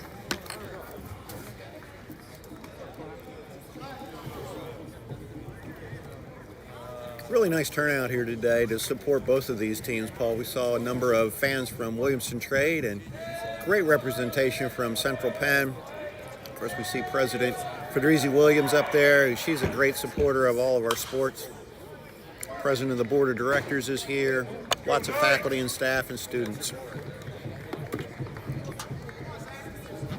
And, I was thinking today, Paul, about I remember when Central Penn decided to start a baseball program. And that first year was really a lean year. We saw people coming out for the team who had barely played baseball, had not played in high school. It was a lean couple of years, but Coach Stern has really built this program. No doubt about that. Ladislaw does get on base for the first time from the 5, 6, 7, 8 hitters with the single. McLaughlin, Kappa, and Krakovich next 3 up. Yeah, I mean, I got to be honest, even from my first year of calling baseball, we had a decent team even prior to Coach Stern arriving here at Central Penn. Our broadcasts do predate Coach Stern. And Hafner, that's a pitch he's used to getting, does not. And once again, that leadoff runner is on for Williamson Trade. And there's the bunt. This is going to be a play that McCoy had a chance to make. That's going to go for a base hit. Great effort by Tanner, coming in hard and dove. Looked like he had a chance to catch that ball, but once it hit the ground, he didn't really have a chance to throw him out. And it's a good job by him not to get up and try to throw wildly to first. And next thing you know, you have second and third. And I take nothing away from McCoy. That was a heck of an effort. Yeah. I mean, frankly, just a terrible bunt by McLaughlin. I mean, let's just be honest. Yeah, he didn't get it down. He popped it up, but just McCoy was playing a little too far back to be able to field it. And there's another bunt. And unfortunately, Hafner can't get anybody out. Questionable call why he did not just go to first base to get that out. Yeah, he just picked it up and looked at third and looked just really not sure where he wanted to go. And by the time he turned around, no chance to get the runner at first. And this is quite similar to back in the third. Next up the bat for Williamson Trade, number 29. With 3 consecutive runners. And here's a situation, Steve, where if you can get a double play and sacrifice a run, you do it. Absolutely. Double play or a strikeout would be exactly what the doctor ordered here. Just off the plate. And Hafner, 1 ball, no strikes. And big gas. Krakovich can't come up with it. Now, Krakovich has walked 3 times today, but is prone to the strikeout, as Steve mentioned earlier. Strike 2. Good job by Zach to come out throwing strikes here and get ahead of him 1 and 2. And, Zach's the senior. He's been in these kind of jams before. Not necessarily for the ESAC Championship game, though.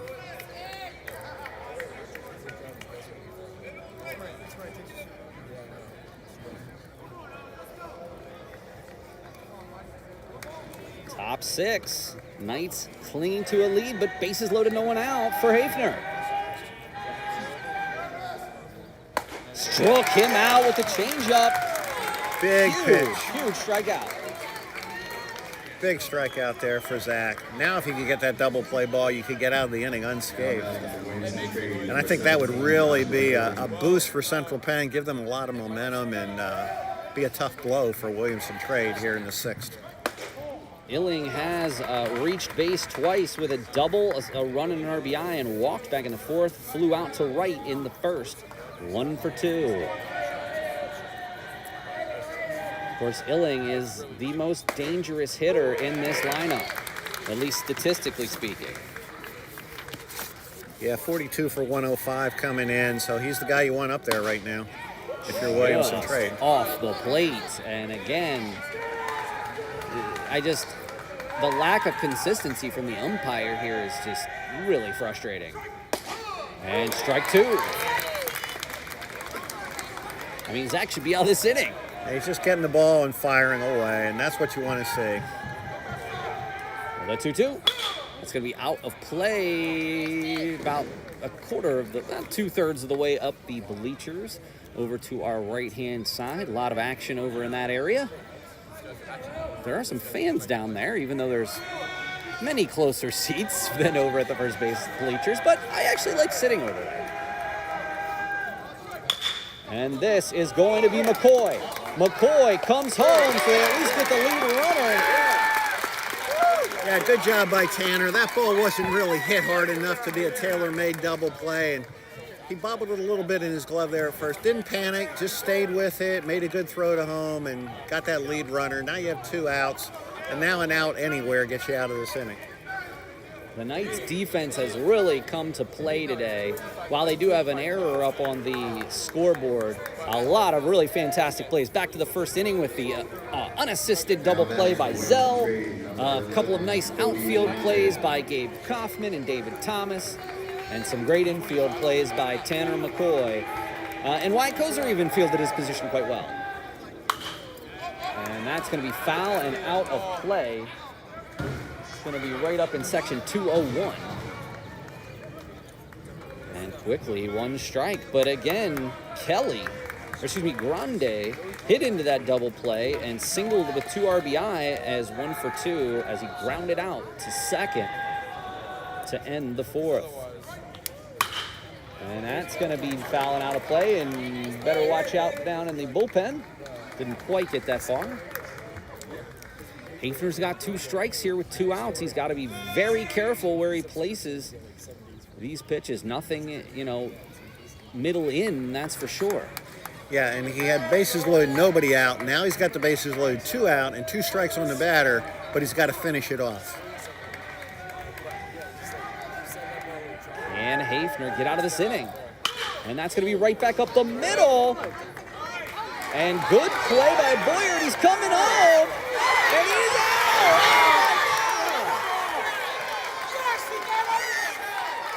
2 runs come around to score. Smiley clearly had him out.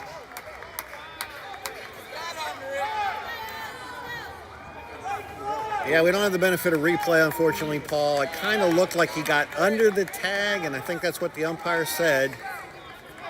So we've got a tie game. Gutsy move coming home there. And it was a good play by Boyer to even knock down that ball. And you got to give him credit for coming up with that ball, because that was a hot shot going toward the hole, and just, got up at a normal pace and just didn't stop. Did the runner. Yeah, he did a good job of knocking it down, keeping it in front of him, and didn't really have a play at second at that point, so he didn't throw it away, and then all of a sudden the runner took off for home, and umpire says slid under the tag. Well, while we don't necessarily have the benefit of a replay, the viewers at home do. All they have to do is just rewind, and they can let us know what their thoughts are on that play. Nonetheless, it is a 5-5 contest now, still with 2 outs, and runners on first and second for Kelly. Kelly is 1 for 3. Kelly hit that shot to left center earlier and hot dogged it out of the box. Thought it was a home run. Really didn't even hit off the bottom of the wall. He was probably short by a good 5 to 10 feet. And that's going to go through the hole, and this has a chance to score a run. Thomas coming up throwing, and he is late. Yeah, good throw, but with 2 outs there, the runners are going on contact, and just didn't have a chance to get him.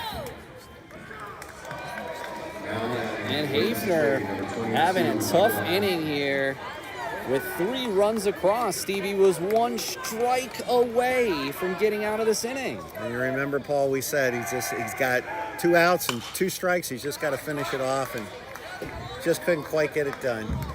Ashton and Jones, both the hitter and the on-deck batter, both 0 for 3. And it's really just been the story of 2 innings.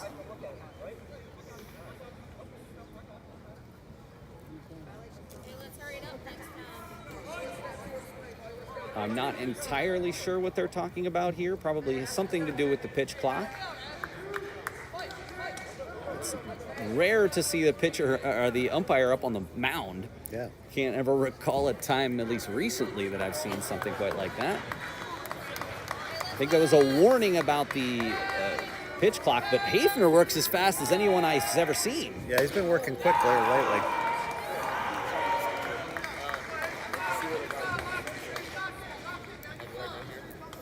But the Knights still have 12 more outs to claw their way back in this game. It's the inside corner for the strike, 1 and 2.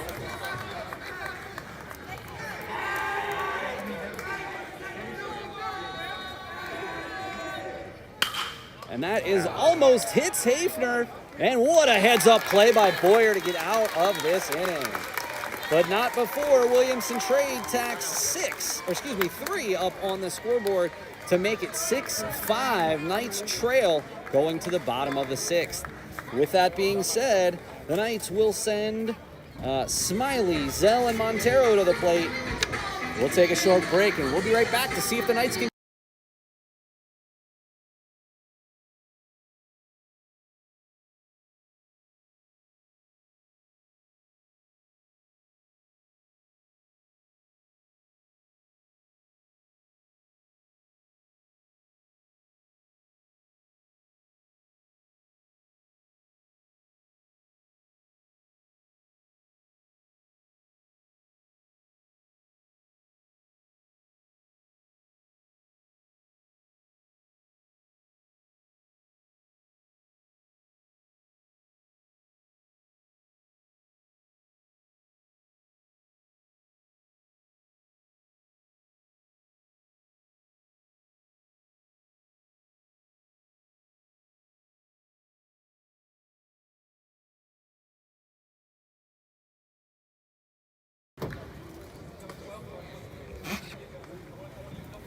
Now batting for the Knights, number 27, Cameron Smiley.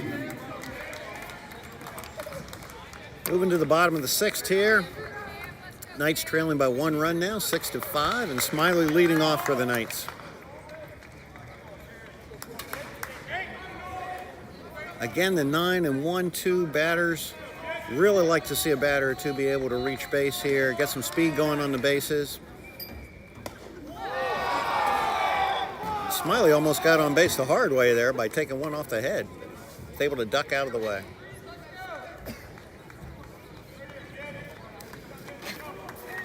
Paul Miller and Steve Hassinger out here from FNB Field.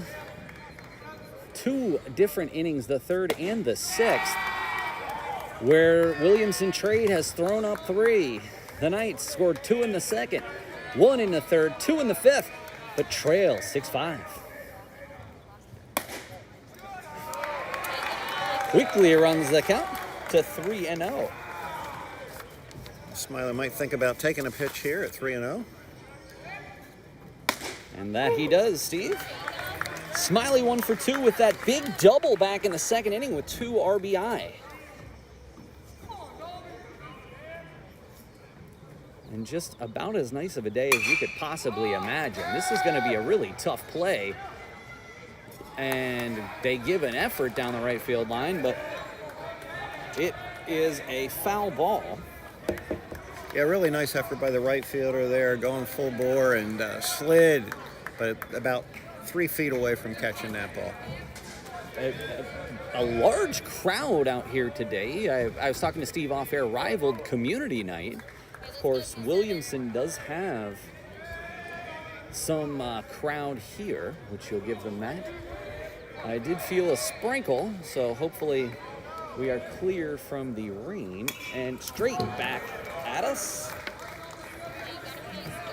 Right next to our camera.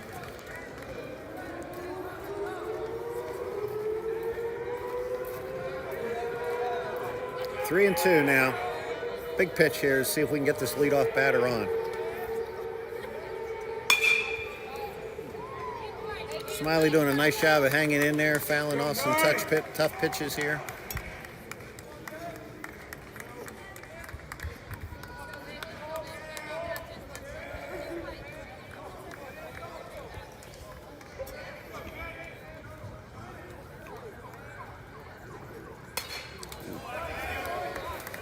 right back at us.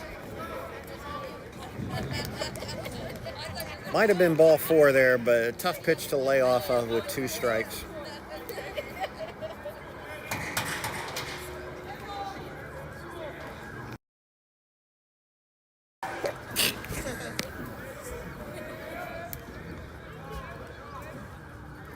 And there's a shot to center, and that's a base hit.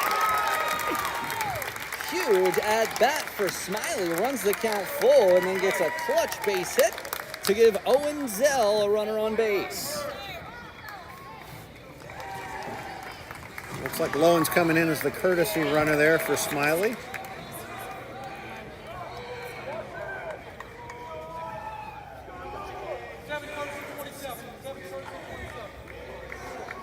Now batting for the Knights, number 11, Owen Zell. And Steve, this is where Zell needs a big base hit. He is 0 for 3 and has really kind of struggled today at the plate. Interesting to see if he squares to bunt again. And that he is, and Smiley gets in there, and they got him. Caught stealing for Smiley. Again, a tough call. Yeah, and that's Lowen who's running for Smiley there. Good call there, Steve. Thank you for pointing that out. And that's tough for Lowen to come in the game and steal in the first pitch. And I believe that was supposed to be a hit and run as well. So that Smiley base hit quickly erased. Yeah, no one was squaring to bunt, but I don't think it was a straight sacrifice. I think he would have been trying to bunt for a base hit. Now, if somehow Zell with a 3-0 count can get on base here, we can sort of that no harm, no foul situation.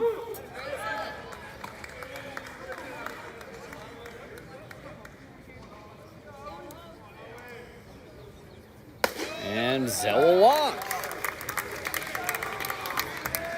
Now we've got some speed on the bases. You've got to believe Zell's going here. And we talked about McLaughlin before. He's had a really nice game behind the plate there and made a strong throw, one bounce there to throw out the base runner Lowen. But that would not discourage somebody like Owen Zell. And Zell took a big lead but did not go. And Boyer on deck. So Montero 0 for 3 on the day. And the bunt, what a fantastic bunt from Montero. He does get the out, but now a runner in scoring position for Boyer. The first time Boyer's come up with a runner on base all day. Yeah, and there are 2 out, and you got to believe we're going to be pretty careful with how they pitch to Zach here. And Montero will get the sacrifice there, but I think he was really bunting for a base hit as well.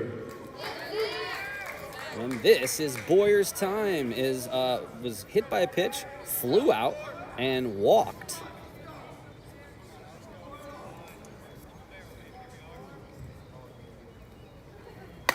And I will note that a base hit here would put him back at 500 on the season. Although I'm sure he would trade that 1,000 times over for a victory here.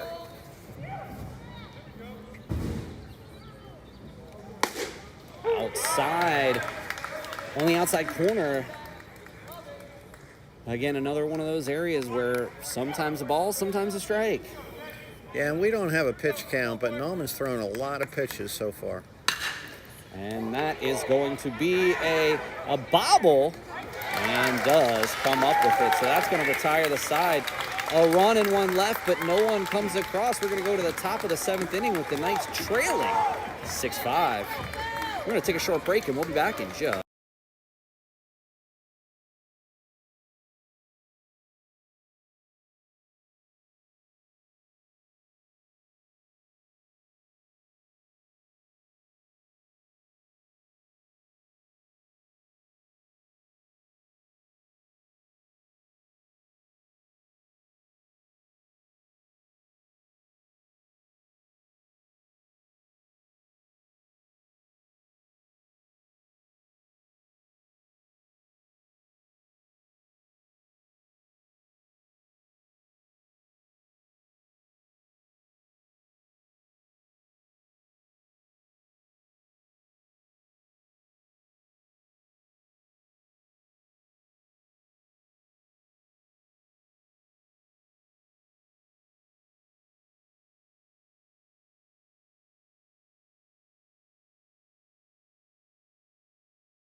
On the bright side, Steve, as we come here to the 7th, Ashton was the last hitter, so it'll be Jones, Landislau, and McLaughlin. Number 0, Patrick Jones. Jones 0 for 3 on the afternoon. Haefner back out there after a tough 6th. He went 1, 2, 3 in the 5th. Did allow 3 runs across in the 6th. And as we go to the final 3 innings, it remains to be seen, can the Knights pull back with an even to this game? Jones, that's going to be to Zell in a routine play there. Nearly wide, but does get the out. It was routine, but they made it close. Let's go Knights! And also on the bright side, Paul, this is a 9-inning game, so this is not the last inning as we would be accustomed to if we were playing a doubleheader today. This is just like sort of like a tease. the number of times we've spent 5-6 hours out here to come and do one is a piece of cake. Nice pitch from Haefner. I do like how Stern stayed with Haefner here after a tough last inning. Just off the plate there, runs the count to 1-1. Yeah, no activity in the bullpen right now, so he looks like he plans to stay with him throughout this inning. Just low. 2 balls, 1 strike, 1 out here in the top of the 7th inning. Knights trail 6-5. And he gets out in front of that. Fielded down there in the Williamson Trade dugout.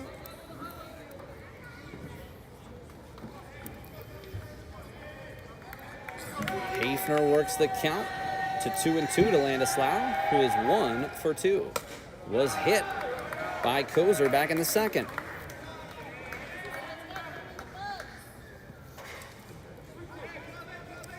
The full count.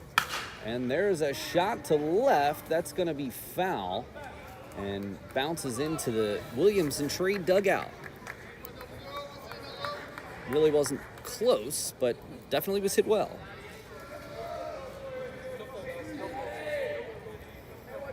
Full count.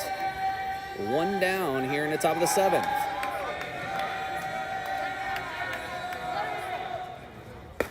He struck him out. Huge pitch there. Steve, on the bright side, even though Boyer was retired in the last inning, at least he's going to get up at least one more time in this contest.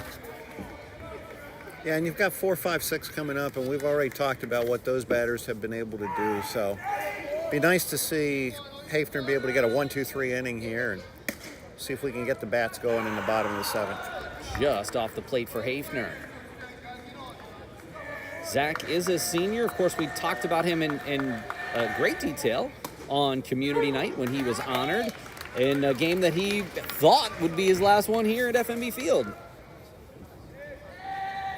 We all thought it would be the last game here at FNB Field for the seniors. Quickly, 2 strikes for Haefner.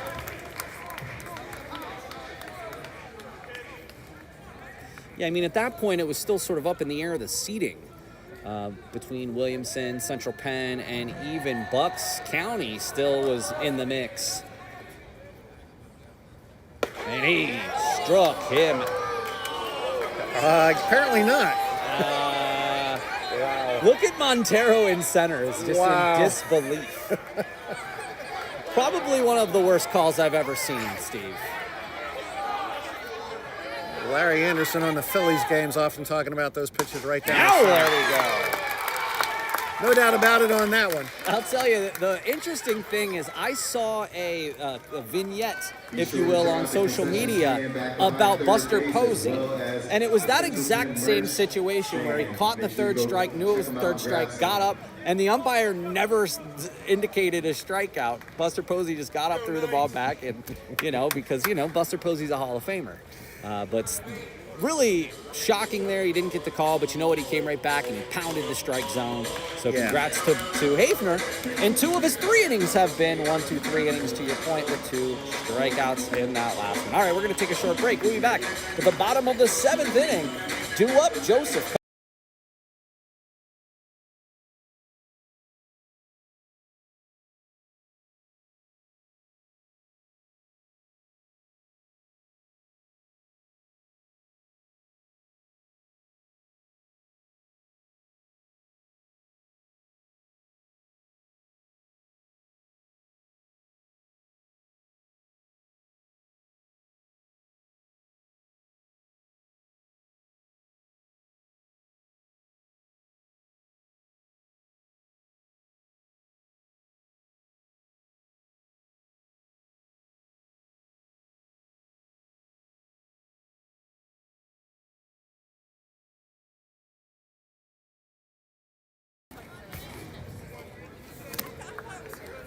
Now batting for the Knights, number 13, Nick Joseph. And Joseph singled and scored back in the third, but is 1 for 3, and also reached on an error back in the first. So he's reached base twice today, and we need him to reach base one more time. That's going to be fouling out of play, so the count will go to 0-2. Certainly a nail-biter here. Thank you for joining us. Paul Miller and Steve Hassinger with you for the ESAC Championship game, the Eastern State Athletic Conference Championship game here at FNB Field. And Joseph goes down on 3 consecutive strikes. Tough pitch there by Nauman. He's really done a nice job hanging in here. He hasn't given up the big inning at this point. As you said, 2 in the second, 1 in the third, 2 in the fifth. Nauman with 5 Now strikeouts. batting for the Knights, number 31, Gabe Kaufman. Again, Kaufman 1 for 3 with a steal. Be great to get him on base for McCoy. And Hoover's also reached base 3 consecutive times.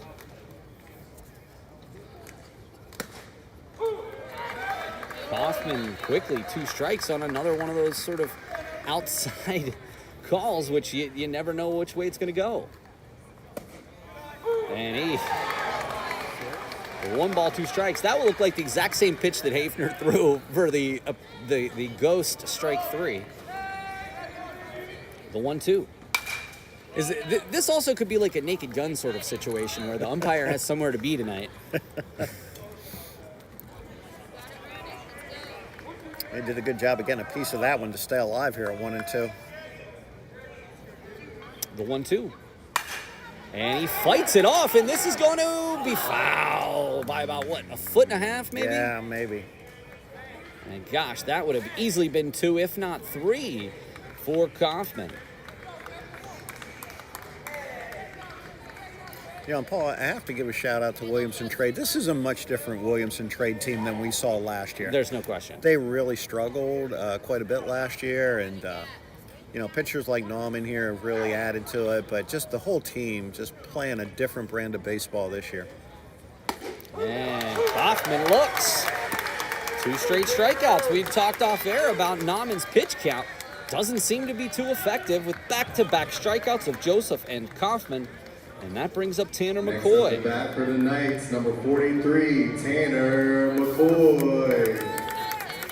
McCoy 1 for 3 with that single back in the 5th. It's going to be outside. And Nauman does have 4 complete games on the year, but I've got to believe those are 7-inning games. And we're in the 7th now, so if this was a 7-inning doubleheader, he'd be going for the complete game right here. And this is going to be a tough play. McCoy over to first. He got him by a half a step. And that will retire the side with a 1-2-3 inning from Nauman. He hustled down the line. That was a tough play for the third baseman, but he really stayed with it and made a good throw. We're going to go to the top of the 8th. The Knights are in dire straits, down 1. Can Hafner keep them right where they are?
Now batting for Williamson Trade, number 25, Samuel Coppa. Coppa 3 for 3 on the day with 3 singles. And then we'll go to the back to the top of the order. So this is going to be a tough spot for Haefner here, as well as the top of the order for Williamson has been hitting. Still 6 more outs for the Knights to push a run across. Does get the call on the inside corner for Haefner.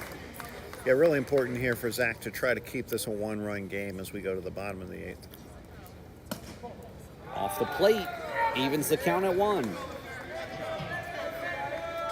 Skies are darkening over right field there too, but seems to be moving away from us. It's going to be straight back.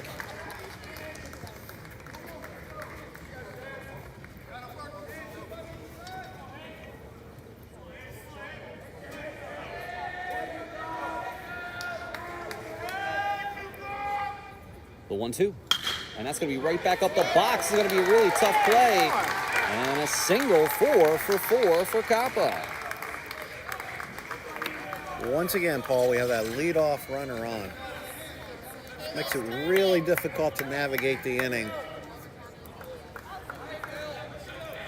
Now batting for Williamson Trade, number 6, Dylan Marantino.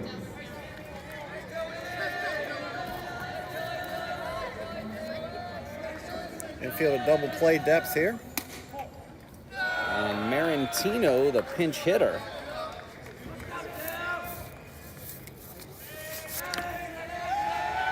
(1-0). Marantino 21 for 69 on the year, a .304 batting average. No home runs, 11 RBIs. Gets that first strike call.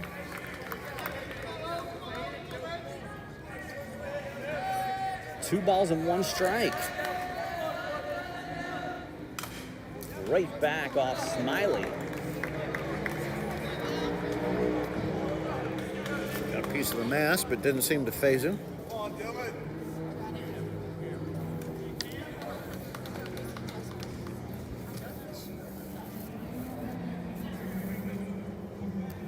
Interesting to see if Williamson Trade might start Coppa here or try a straight steal at 2-2.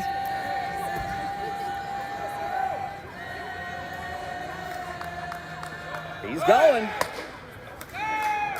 Good throw. Strike him out. And Zell can't hang on to the ball.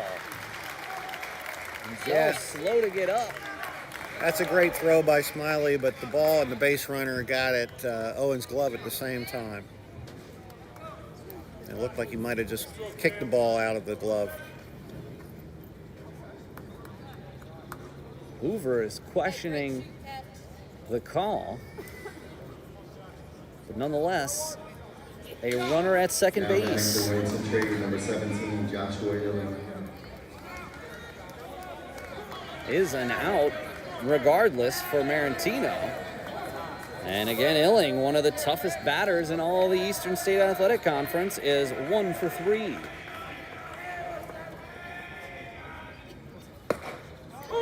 Haefner, great pitch at the knees.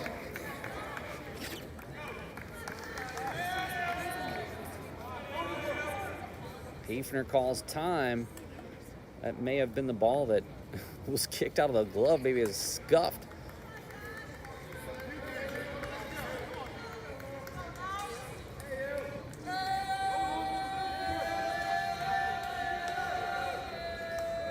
The 0-1 from Haefner. And there's a shot. This is going to be to center. Montero ranges back and makes the catch. 2 down for the Knights. And here is Grande. Grande 2 for 4. Didn't hit it in that double play, but has got 2 singles and 4 RBI today. Really has to be careful with the left-handed hitting Grande here now. 7 home runs on the year, 43 RBIs. On the bright side, if Haefner could get out of here, it's only Kelly in the bottom of the order, and there's a nubber. And that's right to Boyer and a huge out. So even though the leadoff runner gets on, No damage done as we go to the bottom of the 8th. The Knights trail by 1. They've got 6 outs to push one more run across to push this game to extra innings.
Now batting for the Knights, number 33, Adam Hoover. Back here with you, Paul Miller, Steve Hassinger. And you could cut the tension with a knife here in the bottom of the 8th. Hoover has reached base 3 times. 2 walks, a single, an RBI, a run.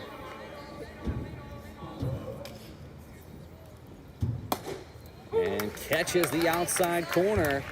You have to believe Nauman is well over his season high in pitches. I don't want to assume that, but you'd have to believe. Because, Steve, to your point, I would imagine most of the games he has completed were 7-inning contests, pitching into the 8th. Yeah, and he's still throwing pretty hard. Spikes that one, runs the count to 2-2. And honestly, this is where you really want to take advantage of a pitcher who may be tiring. Thomas, Smiley, and then back to the top of the order. So either way, we should get back up to Zell and eventually Boyer. Yeah, you think if he's tiring, the ball might start to get up and be more hittable, but got to give him a lot of credit. He's really hung in there, and he's pitched well today. And, you know, the difference between pitching in the championship game and pitching in the regular season is there really is proverbially no tomorrow, right? So no reason to cut his pitch count short. And there's Hoover, but does that stick up there high enough? No, it gets down. And a huge base hit for Adam Hoover. Adam Hoover has reached base 4 times and has scored a run and driven in a run. 2 for 2 with 2 walks, and that's, Steve, you know what we've been talking about all day with the on-base prowess of Adam Hoover. Looks like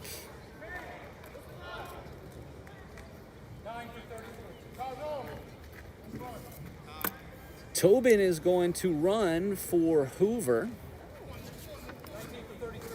Fulton for Thomas.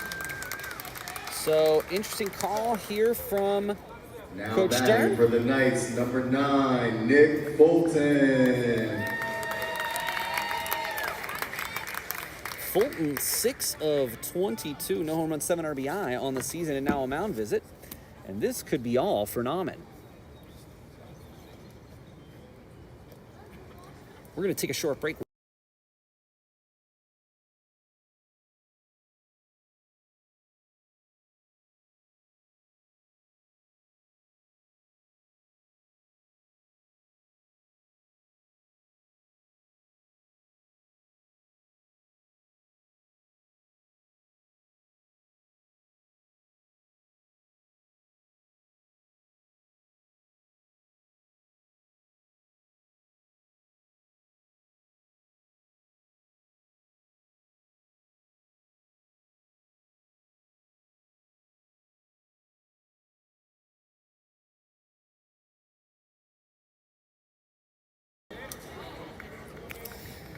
Back here with you. Nauman stays in this game. Tobin in to run.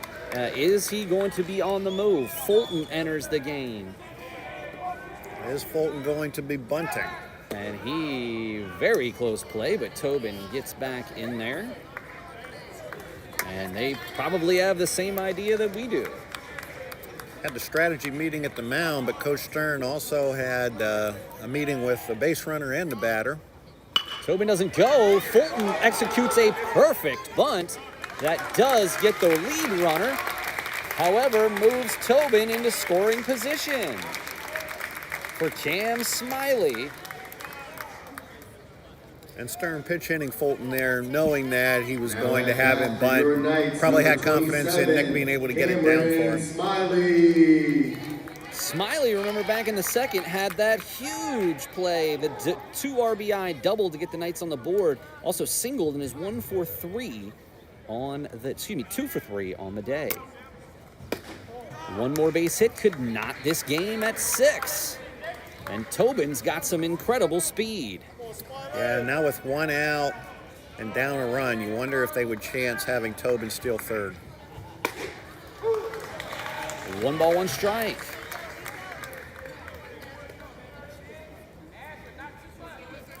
One ball, 1 strike, 1 out. We're here in the bottom of the 8th. 5 more outs for the Knights. Can they push a run across? And Nauman is starting to potentially lose his control. I'm wondering, I mean, I get Nauman's pitched well, but to leave him in at this point is questionable at best. He's missed outside 3 consecutive pitches, and he's just coming across his body too far. And Tobin has to really be alert out there at second base, because if that ball gets just away just a few feet, he could easily make it to third. One of the faster Knights is Tobin on second, the freshman. And there's a shot over to second, Smiley. But that being said, here's a chance for Owen Zell on the fielder's choice. Tobin to third. Owen Zell just needs a hit. Now batting for your Knights, number 11, Owen Zell. And Zell comes up in one of the biggest spots of his career.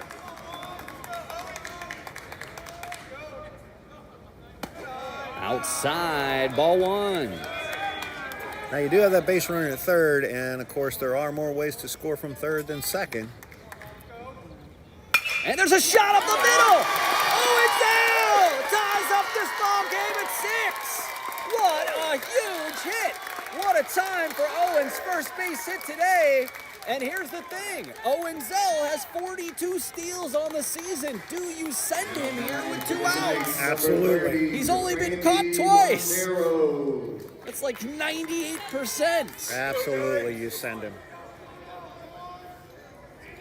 What a huge hit from Zell. Montero comes up empty. This has got to be one of the most exciting games I've ever had the fortune of calling in my career. And Montero quickly in the hole 0-2, and now I would say you probably wouldn't be running here, but then again, you never know. Danny Ozark back in the 70s with the Phillies. If it was 0-2 and 2 out, runner was going. And he just gets a piece of that. This is going to be an unbelievably tough play, and he saves! Oh, that is, the calls have been so questionable today. I am just in absolute shock here, everybody. He was clearly in there. It wasn't even close. And what a way for the Knights to get taken out of that inning. And Steve, the unfortunate thing is, Boyer comes up with nobody on base next inning. It's unbelievable, Paul. Every time but one today. Now, the fortunate thing is, again, if you hold them scoreless here in the top of the 9th, as we go to the bottom of the 9th, we've got 3, 4, 5 coming up, and we only need 1 run. And we have tied it. I am still just astounded that ball was caught out. Montero slid in. He was passed through the bag and called out. But nonetheless, we can't rewind time. Nonetheless, the Knights with a clutch base hit from Owen Zell tie this game at 6. Big hit by Owen. The dugout came alive. To see Lowen out here in the on-deck circle, grabbing a bat and shaking his head. Yeah, they're in a little bit of disbelief. And that would have been huge because it would have been at least first and second with Boyer coming up. Right. Speaking of Boyer, Boyer is going to take a shot at the mound. Let's take a look at his numbers on the season on the mound. He has appeared in 3 games, 9.2 innings. He's got a 1.8 ERA. He's only allowed 2 earned runs in 9 2/3 while striking out 8. In 3 appearances, he's won 2 contests. So certainly a guy that we are happy to have on the mound. We will take just a short break and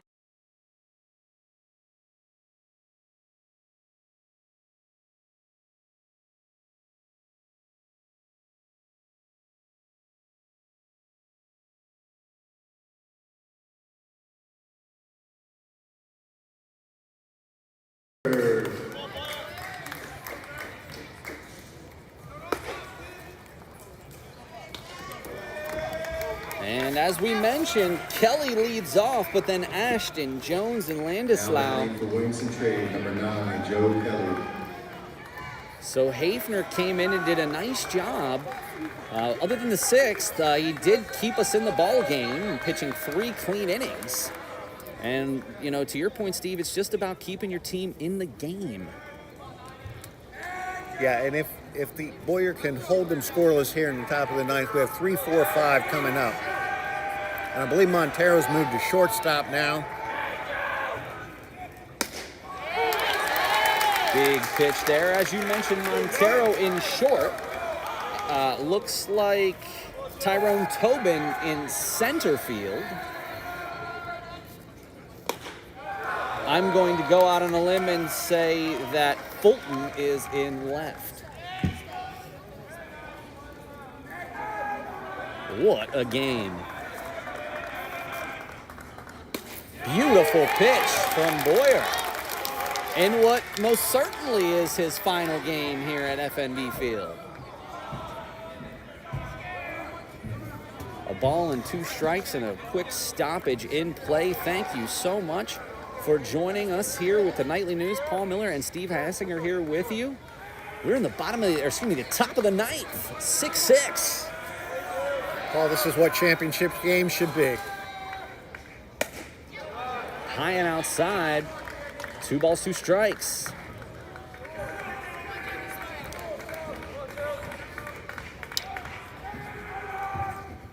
So the outside, and I do appreciate that he's pitching Kelly carefully here, but again, you don't want to let the leadoff runner reach base. And that hit him. Yeah, he didn't try to get out of the way, Paul.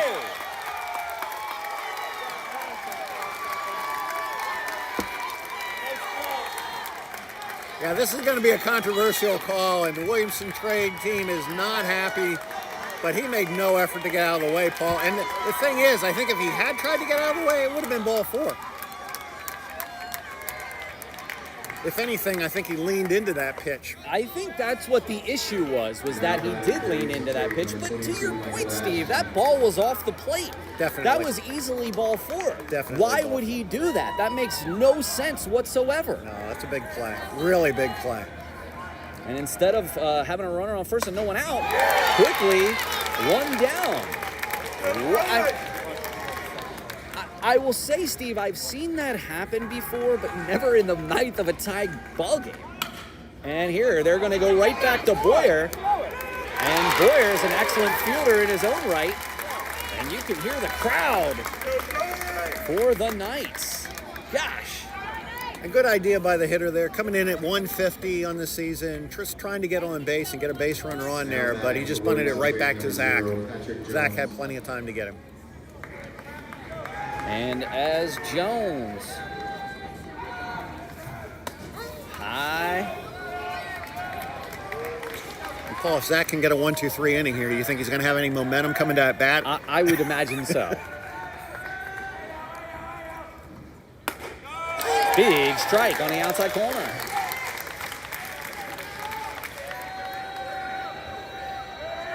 One ball, 1 strike, 2 down, top of the 9th.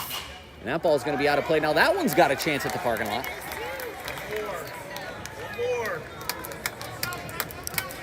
Boyer is 1 strike away from giving it to his team to walk it off in the bottom of the 9th. Just high. Good pitch there at 1-2. Would have been tough for him to do anything with that. Just a little high and outside. The 2-2. Outside, runs the count full. Jones, 0 for 4 today. This count is full, and this place is going to go crazy with a strikeout. He got it!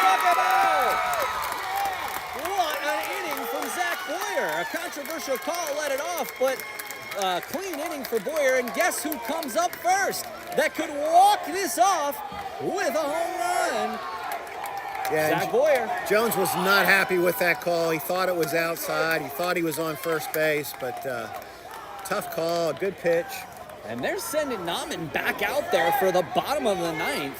I'm really surprised by this call. Is it just that they don't have any faith in anybody else coming into this game? I mean, if he somehow does manage to get out of this, you can't believe that he's going to come back for the 10th.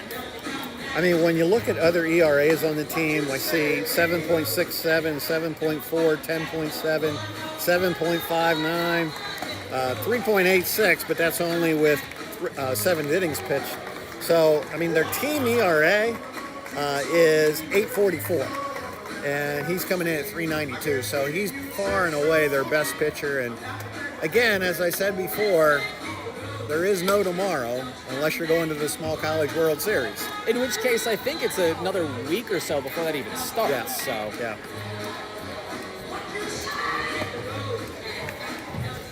What a game, Steve. This has been fabulous. You know, even the hits are 10-9. I mean, just an even game on both sides. And I want to go back and give a lot of credit to Zach Haffner there because he had that 3-run inning, but he held them scoreless in 4 of the 5 innings that he was in there. Did a really nice job to keep Central Penn in this game and give him a chance to walk it off here in the ninth. And here's Boyer.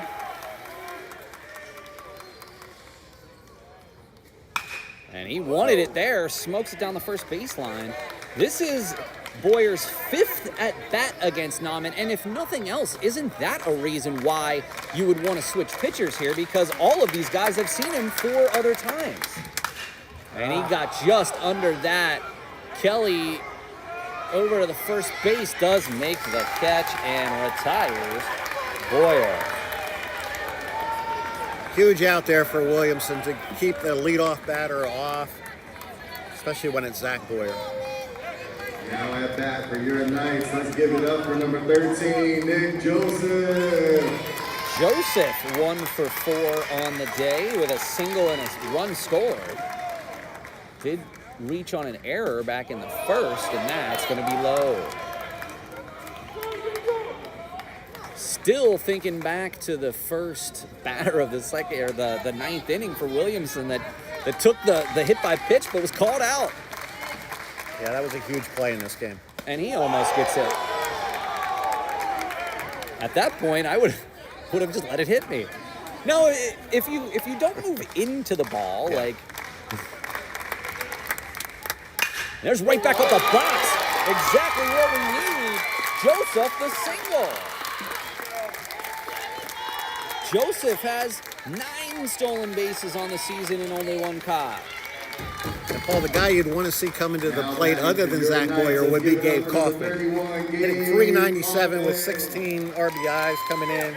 25 RBIs coming into the game. Kaufman 1 for 4, but has struck out his last 2 plate appearances. And what an exciting conclusion to this game.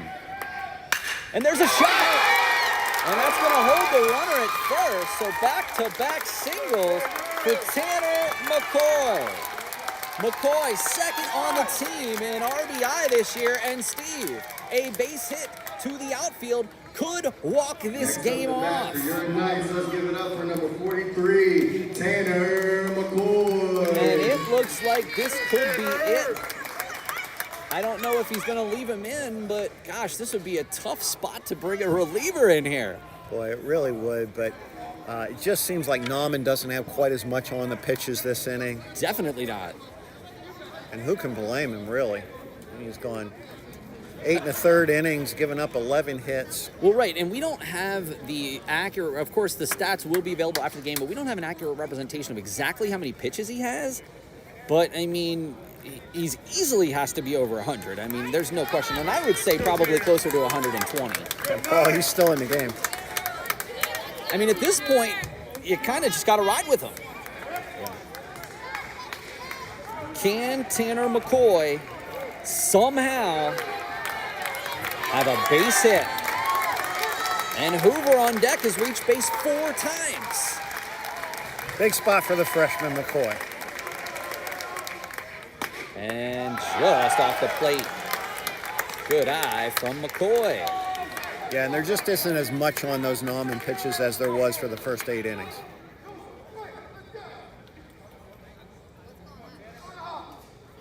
Well, this is interesting. Looks like he's switching the right fielder and the left fielder. I'm going to guess because of the arm. Yep, I think you're absolutely right. Thinking that McCoy might go to left, and he wants his strongest arm out in left. Lots of times you put your strongest arm in right field to make that throw, but in this situation, thinking McCoy might get around and pull, particularly, as we said, because Nauman maybe doesn't have quite as much on the ball at this point. Tanner could get around on him, and he wants that strong arm in left to try to throw out the runner at the plate. And Steve, that's why we pay you the big bucks for analysis like that. Well, and it's a good move by the coach if that's the case. Low and away. Now, is that like a castle in chess where you can only do it once, or can you interchange those outfielders as much as you want? I don't know. It'd be interesting to see after this batter if he moved him back. And just held up. Incredible eye for Tanner McCoy.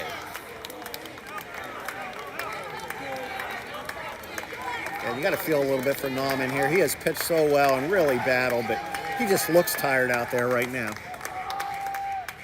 And off the, oh my. A little high and outside, but gave him the call. You know, Steve, I'm just not even going to guess anymore. I'll just wait till the ump calls it, and then that way I don't look like an idiot. The 3-1.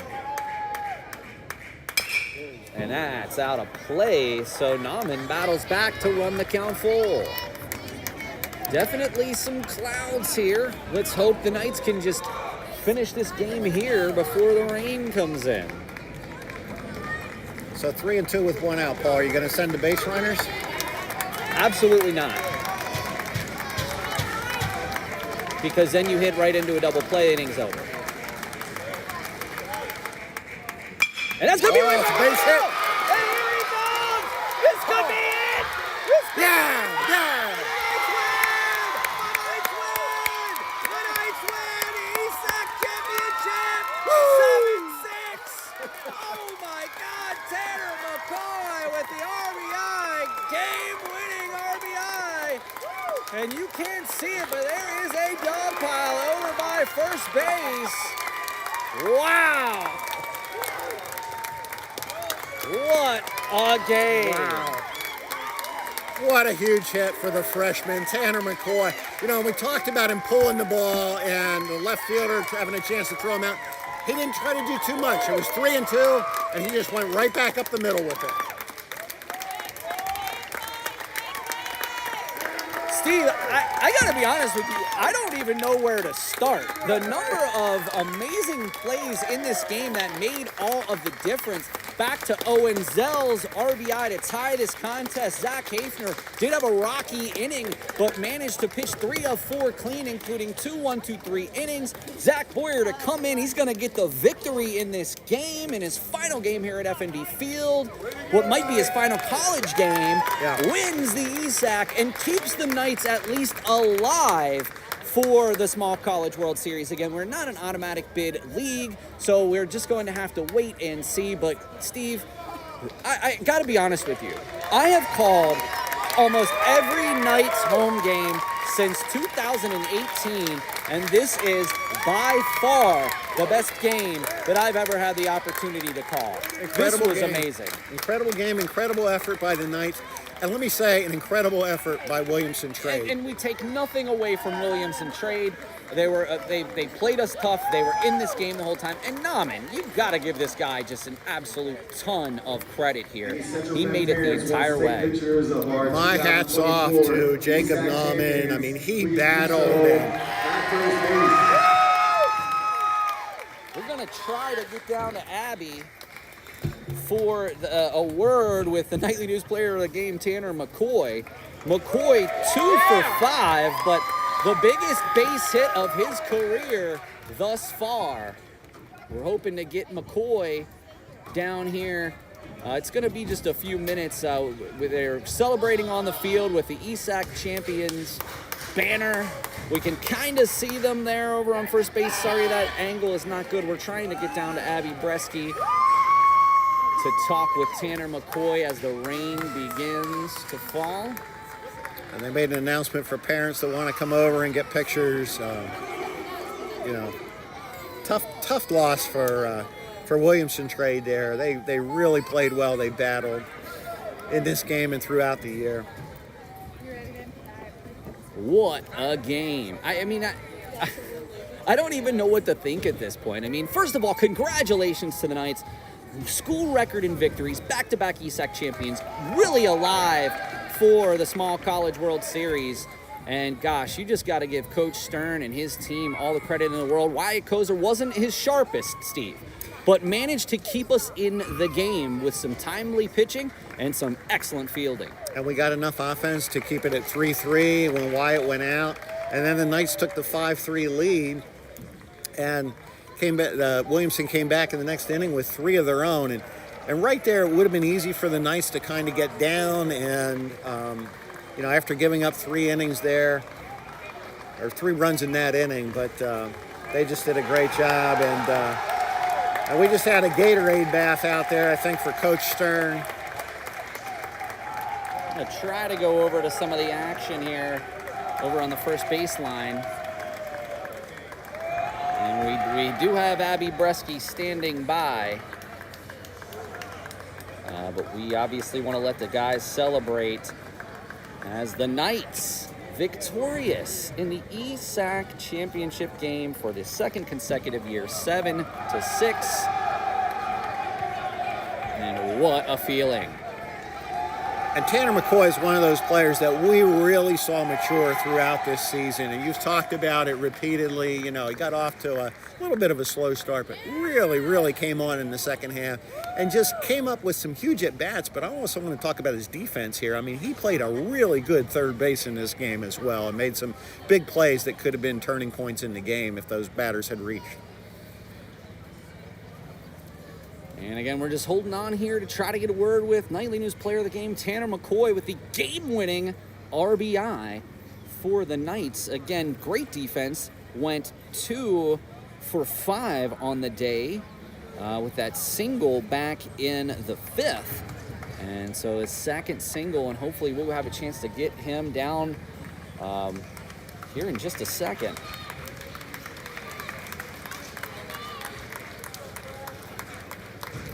Abbee down there waiting for a word.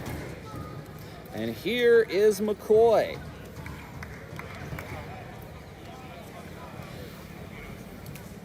We're going to go down to Abbee.